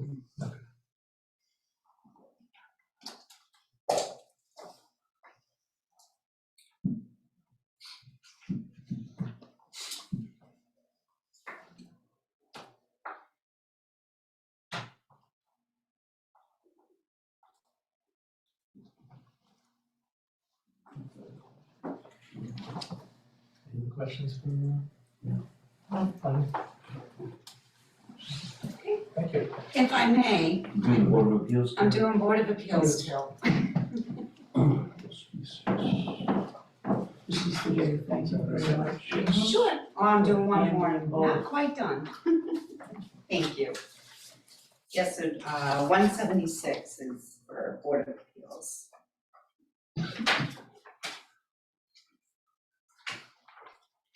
I noticed your overall budget, you're one of the few departments that is coming in actually less than the previous year. Is that correct?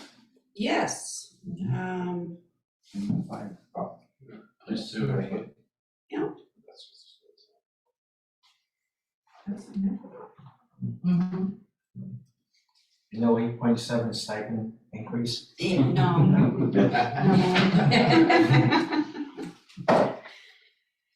My board members would be very grateful for the 2% that was recommended by Mr. Muller, right?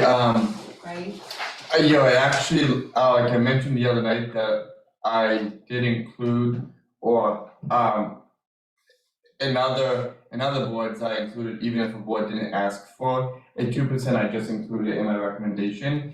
Here, apparently there was a typo there where I didn't do it, but I will go back and do that, because that was unintended. It just So actually. sorry, that might go up a little bit.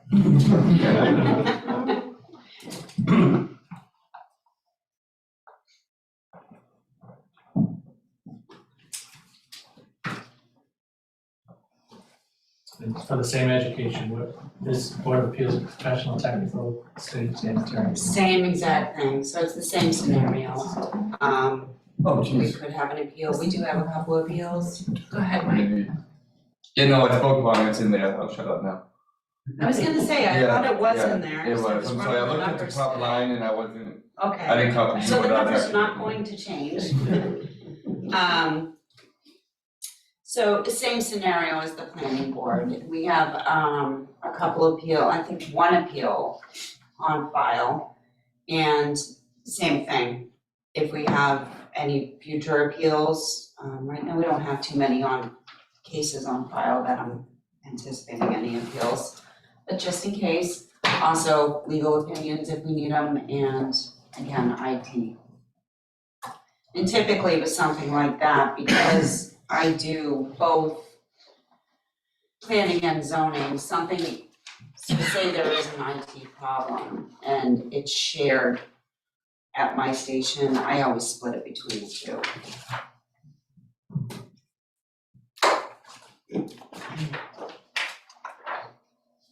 Any questions on the Board of Appeals? All for you tonight? I'm all done now. Thank you. Thank you. Thank you. Have a great evening. You too.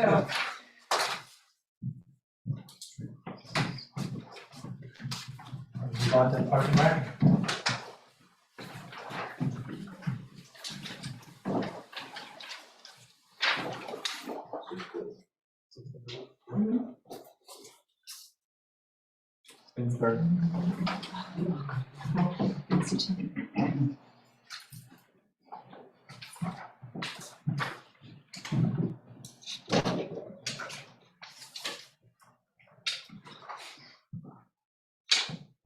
My first question is, what do you guys have planned for the spring?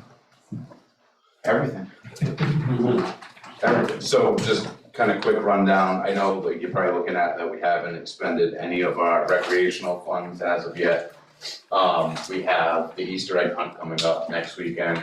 You know, that's around $1,300. We have a kite day with the school in April, another $1,000, and then planning for the firecracker festival, which we're tossing up. That might actually get done later in the year, so we're kind of working with changing that up. But like our recreational stuff actually has traditionally kind of happened in the spring into early summer.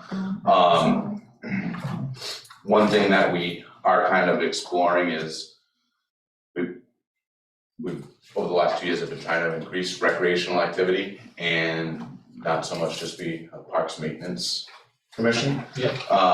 And one thing that we're gonna explore and write a warrant article for it for annual town meeting is actually setting up a revolving account so we can support our programming through, you know, small fees, kind of similar to what Somerset does for their community. And also, you know, it'll also be able to help with offset some of the cost of equipment repairs and maintenance. Same goes for kind of field use. Right, overall, my equipment repairs and maintenance, I'm up 300 from last year, and that was based off of the zero-based budgeting. I broke it all down, and the biggest thing we have is bathroom facilities. And the town administrator and I had a conversation about how most towns don't have bathroom facilities, and I agree, you don't see a lot of bathroom facilities at the parks, but it's like the biggest thing that people ask us for. They don't ask a whole lot of us, as far as providing things, so it's, I don't wanna take away the thing that they do ask for. So, and that cost has gone up, about $20 per unit, throughout, and we like to provide one for the community playground.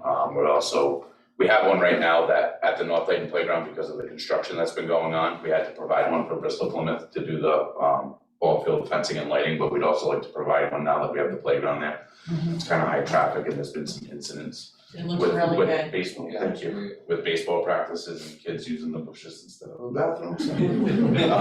But we're also gonna kind of flirt with the idea of, implementing some small fees for the leagues that do use the fields, to help offset the cost of the bathrooms, because, at the end of the day, we're letting them use the fields, we're maintaining them, we're running the lights at no cost to them, so I think it's only fair that we do implement some sort of fees. So we're gonna spend a lot of time, probably after the town election, just kind of sorting ourselves out and figuring out ways to establish the revolving account and implement some small fees here and there to help, kind of support our budget. That way we're not continuously asking for more.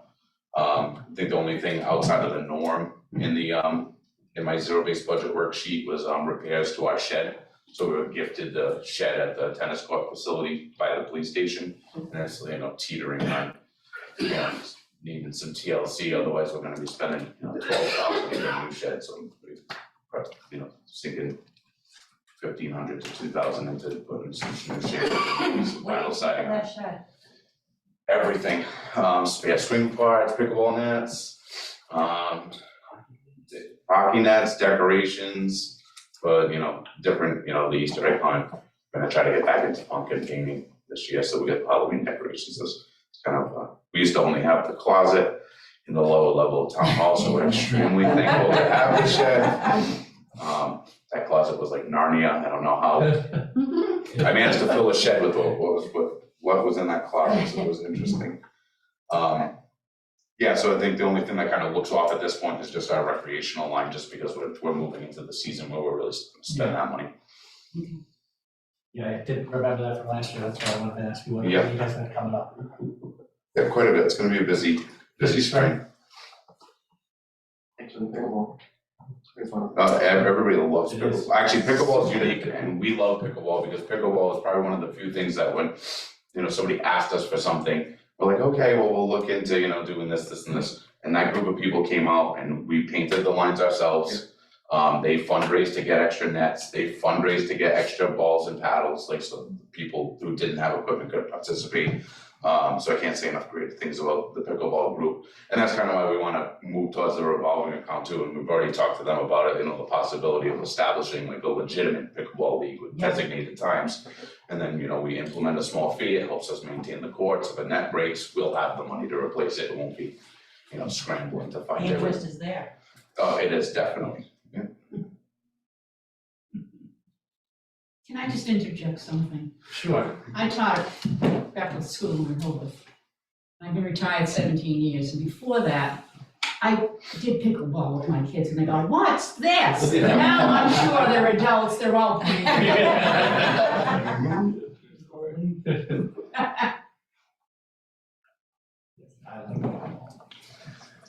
Do you remember how much we rented these fields for, was it $200 a year? No, we didn't do that much.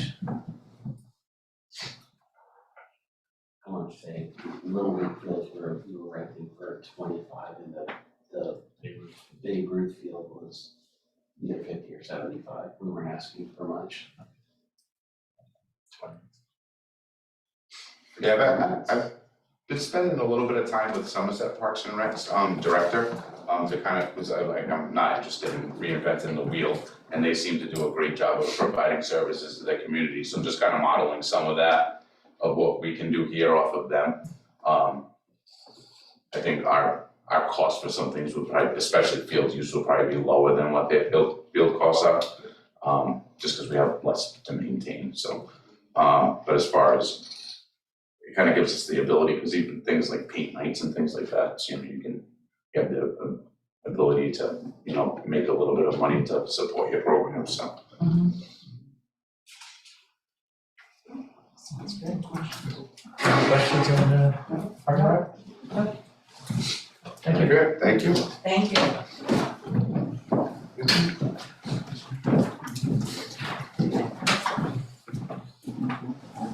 Anyone from Trails? We don't have one, Mr. Chairman. Their budget, I believe it's actually less than their zero base is less than last year. And when you look at their memo, it's actually very clear and detailed. Yeah, sorry, 174.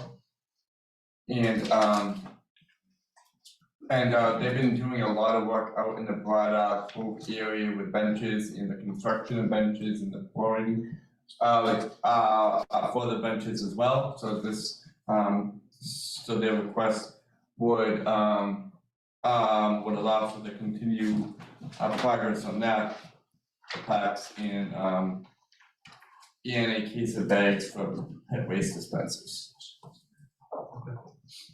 Good. Any questions for anybody on that?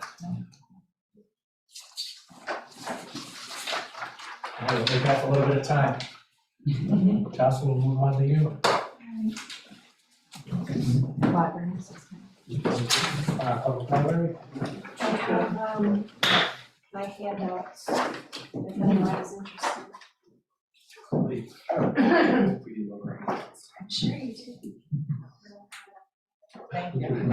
Thank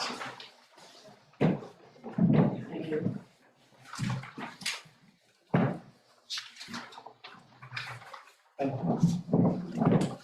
I have more if I miss any.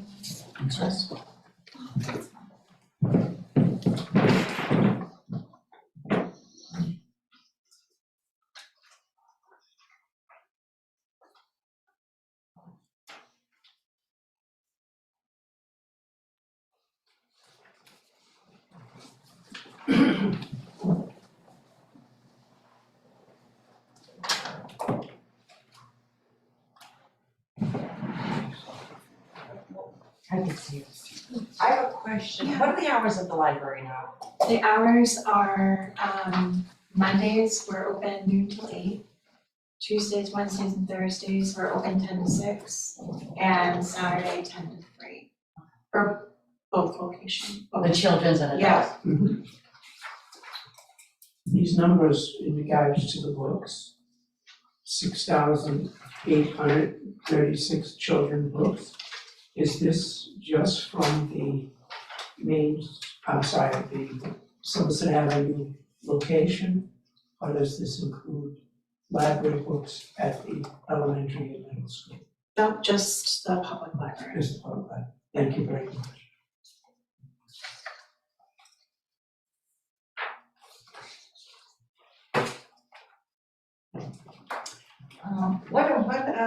What's your staff right now? How many librarians are there?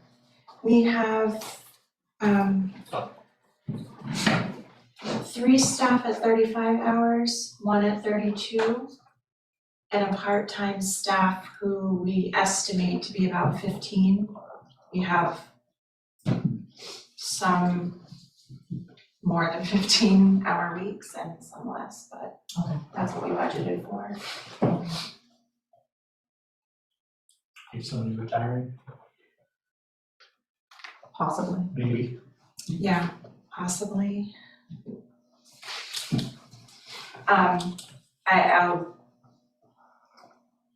The financial situation for everyone, the personal financial situation has changed over the last year for people, so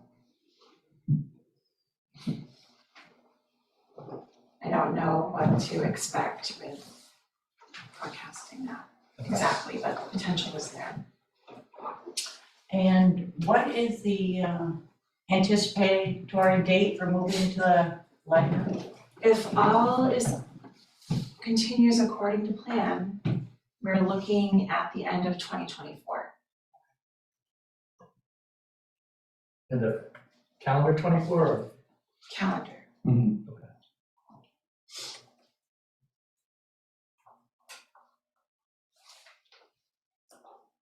So that plan, that 20 grand is gonna go for another, probably for FY 25, at least half the year for that rental. Conceivably, yeah. Yeah, so if it's on that timeline, we'd have another 6 months of the trailer. Right.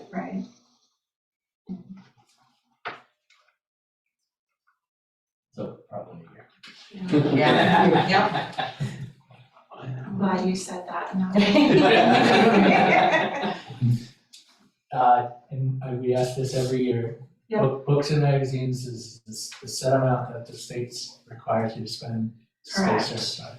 Correct. Is that based on population or? It is based on population.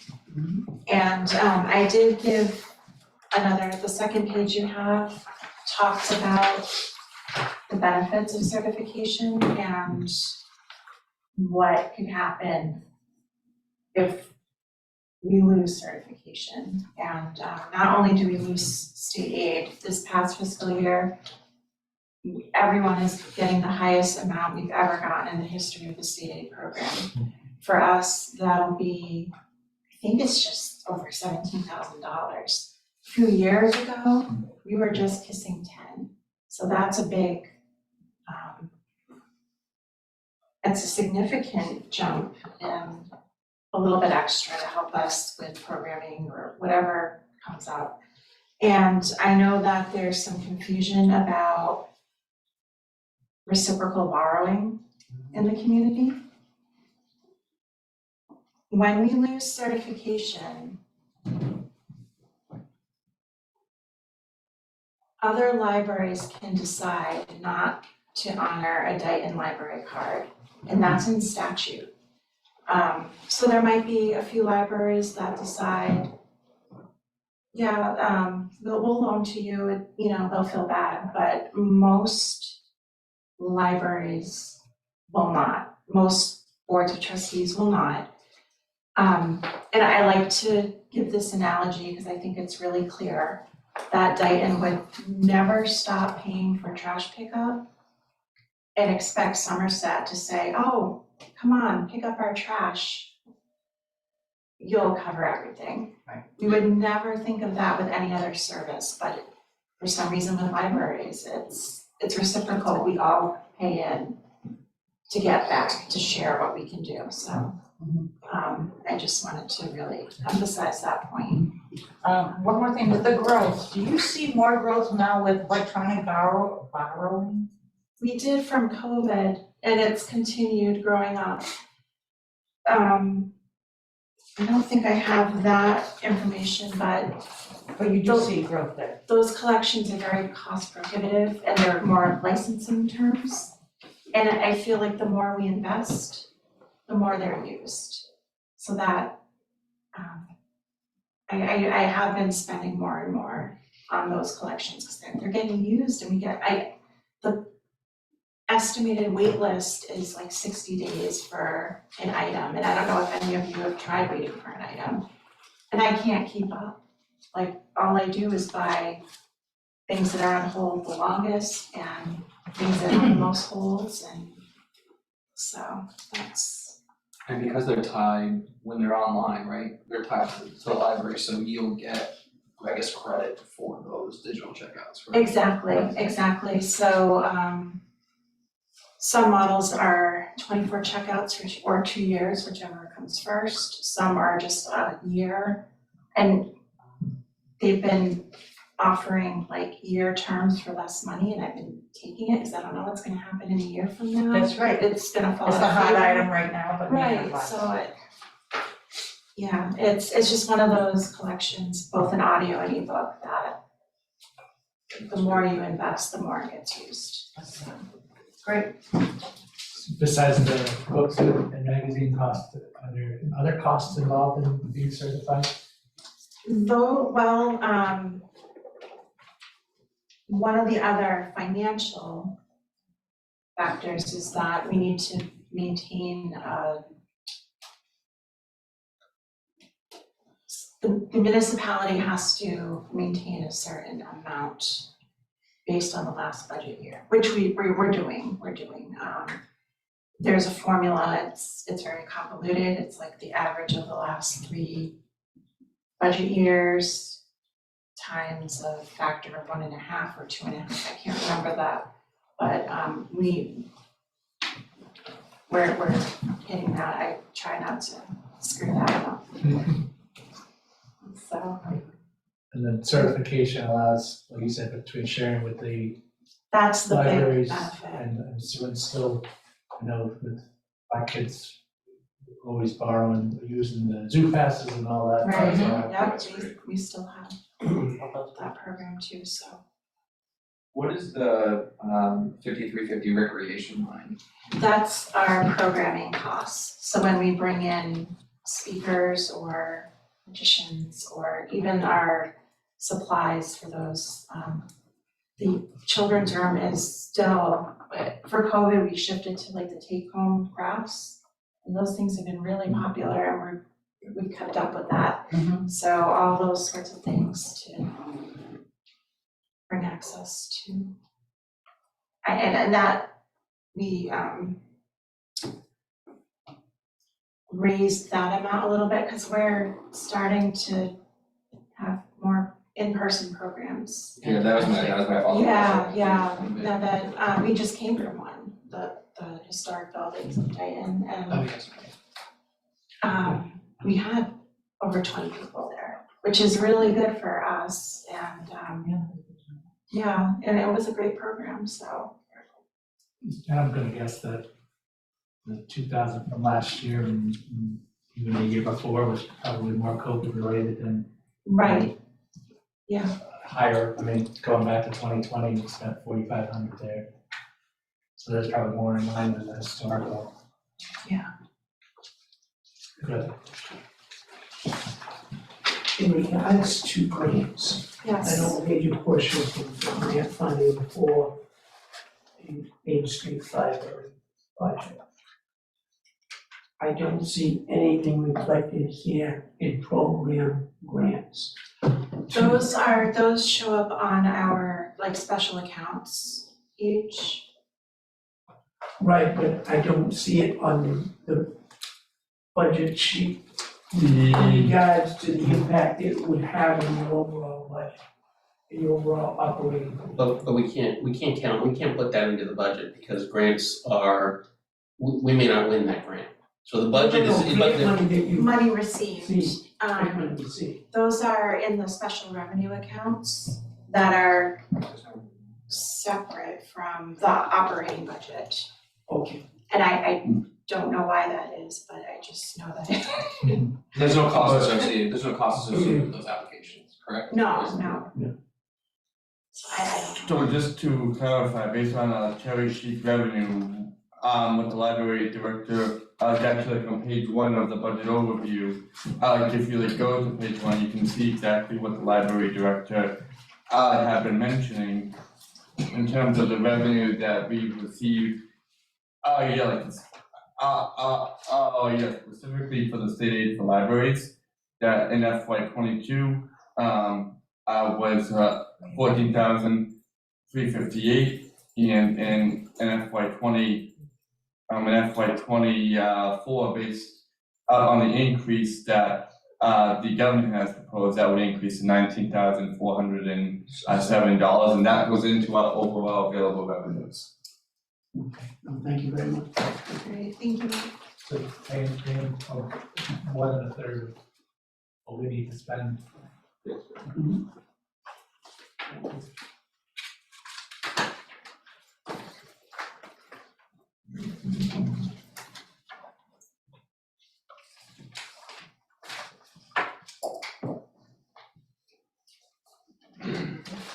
Any questions for library?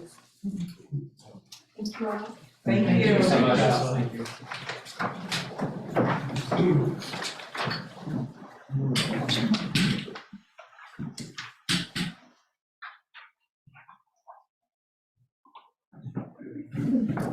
Once he's been waiting. I didn't realize that was my turn.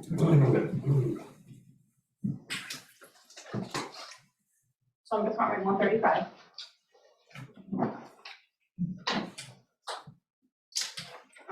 So for my salary, I put in the estimated 2% increase that was requested, which, and then my education on top of it, and then within my contract, I also received an additional stipend once I'm certified. And there's 2 exams, which I did take in March, but I'm estimating I should pass 1.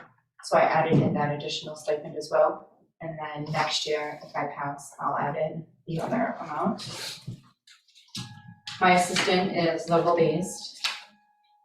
The overtime this year, I estimated 40 hours for my assistant. And that's usually, you know, especially being a 4-day work week at town hall, if she takes a day off and for some reason I'm not able to fully cover her position, whether it's payroll or the vendor checks, then she ends up staying a little bit later. So in her contract, if she's over 35 hours, then she gets time and a half, even though she's on a 40-hour employee. It's just the way their clerical contract is.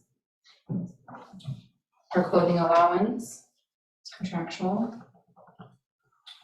I put in a little money for printer maintenance, professional and technical. Those are the costs that I've seen within last year. I've only been here 6 months, so I went back as much, to try to figure out the numbers.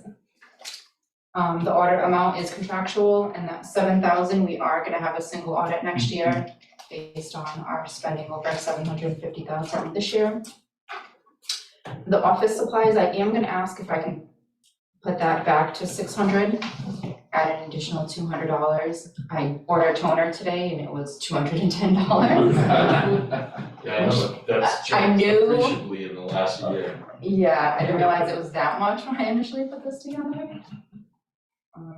And then the lines below, the professional travel, the dues. I also want to include my assistant to stop bringing her into some of the meetings, whether it's the Municipal Accountants and Associations or the PNB, which is Plymouth, Norfolk, and Bristol County. It's a separate association. They hold 2 to 3 meetings a year, and usually the DOR reps will come in, like Tom Guilfoyle, who does our free cash, and they'll give presentations about what's changing, what's coming up. So I had her come to one, it was held in Middleborough in December, and, she was able to network and get some information and really try to, help her education in her position as well as the assistant. Is she considered clerical? She is. Yes. Yeah, and she also has her bachelor's degree in accounting. So I'm definitely trying to educate her more. I think she's been in accounting 1.5 years, I wanna say, maybe going on 2 years. So I'm definitely trying to develop her knowledge for municipal accounting as well, because it is much different than corporate accounting.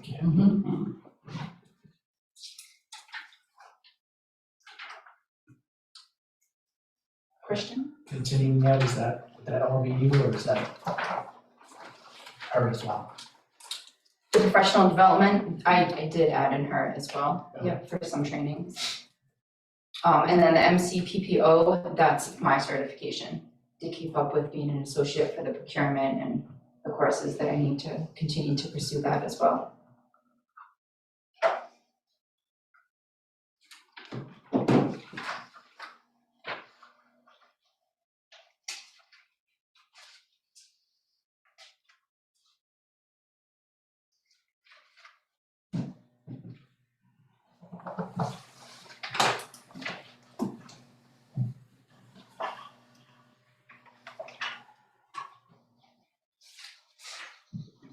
Questions for the account? Okay, thank you. Thank you. Thank you. If it's okay if we can hold on the Commission on Disability at this point. That brings us to data processing, I think 155.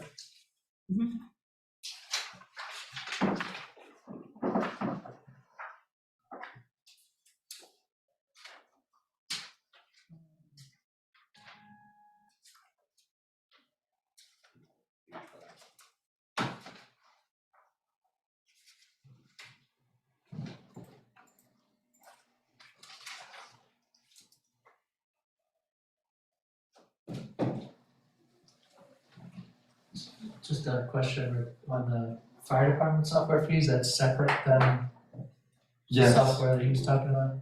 Yeah, so he has his ambulance billing software, but also through this data processing line, he has the e-permits, for, I don't wanna say brush fires because that's a bad term. Burning permits, thank you, Robert.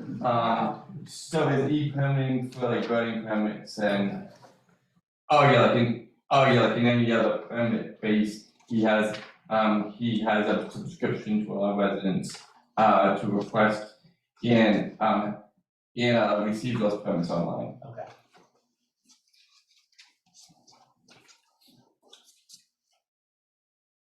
And one of the increases in here is actually in 5305. We've been talking about it for actually since I was hired 2 years ago. But in FY24, like even now, we're really working to build out like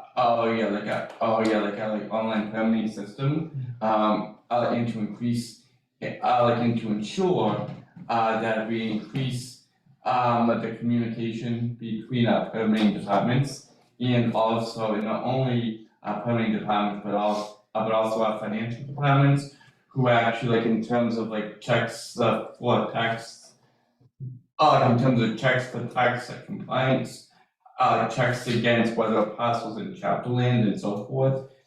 We really want to improve the coordination between those efforts. So that's why that increase is there. The collector computer fees increase, an updated software. That's actually representing the true cost of that. It was actually, in prior years, it was unintentionally not fully included there, and so that represents the true cost. Did they stick it on the next line item for assessors? Did it get commingled in there maybe accidentally, is that what? Yeah, so we got, Stephanie, the assessor, reached out to Vadar to see what the cost was. And then I split it up that way, based on the itemized bill of Vadar. So that could be me, the way I split it in 24. If they had one line as, you know, the collector or the assessor, either way. Okay. And then I just do want to mention a little further down, the COA and primetime software fees. They did expend the 1,200, and then on the budget it says 18, but the zero-based budget says 1,600. But that did go up to 18. She got a quote on that, so I updated the budget document. So the 18 is right? Yes.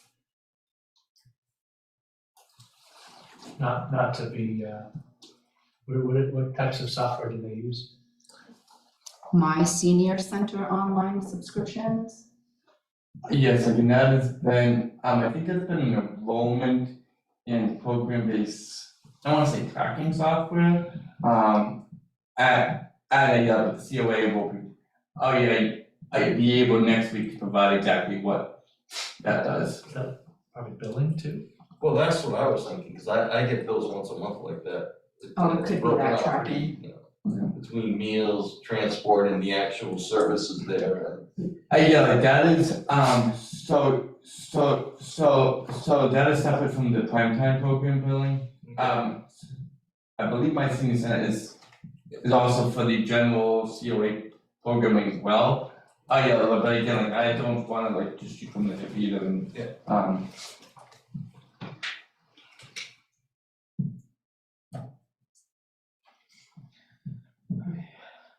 Any other questions on the process? Tuition? 9:15? 9:20? Oh, yes. I was guessing, I thought I was getting finally good at it.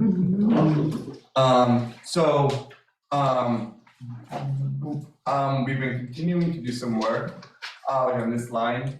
We do have certain CBA requirements that we need to make sure yeah, like are reflected in this line.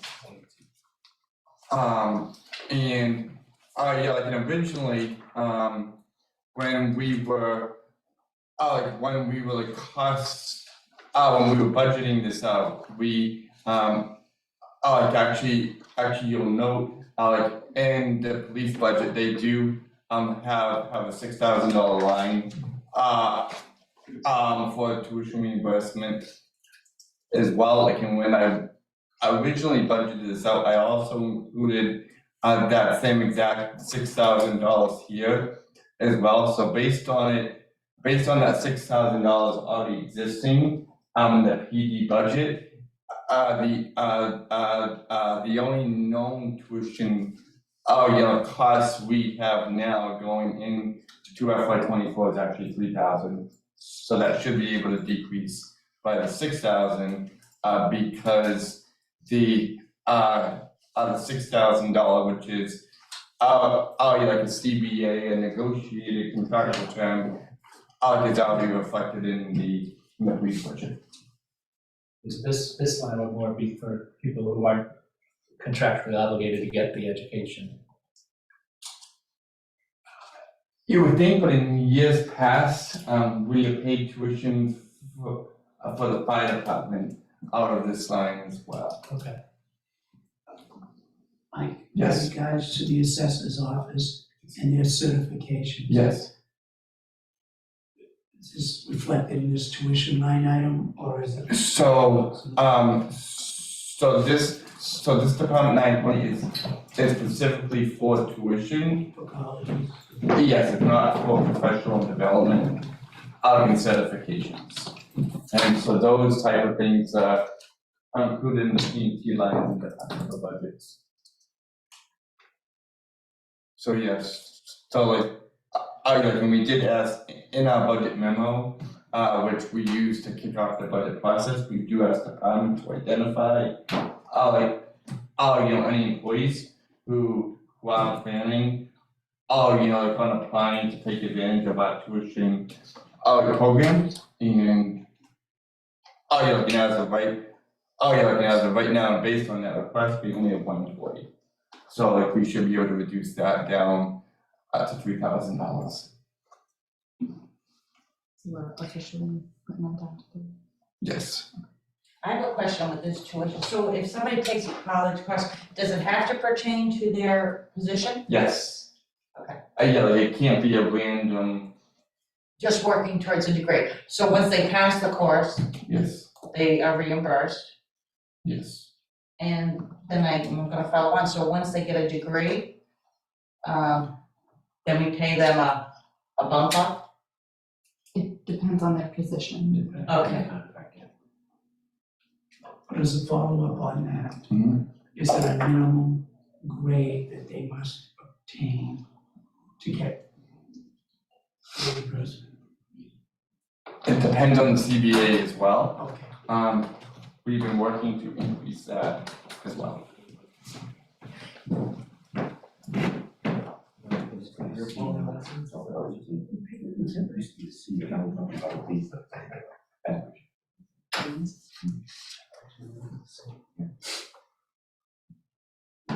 Any questions on tuition?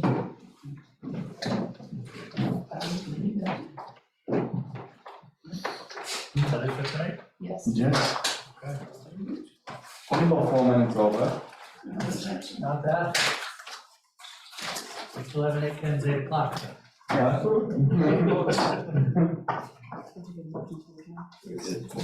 Motion to adjourn. Second. All in favor? Aye. Opposed? Have it?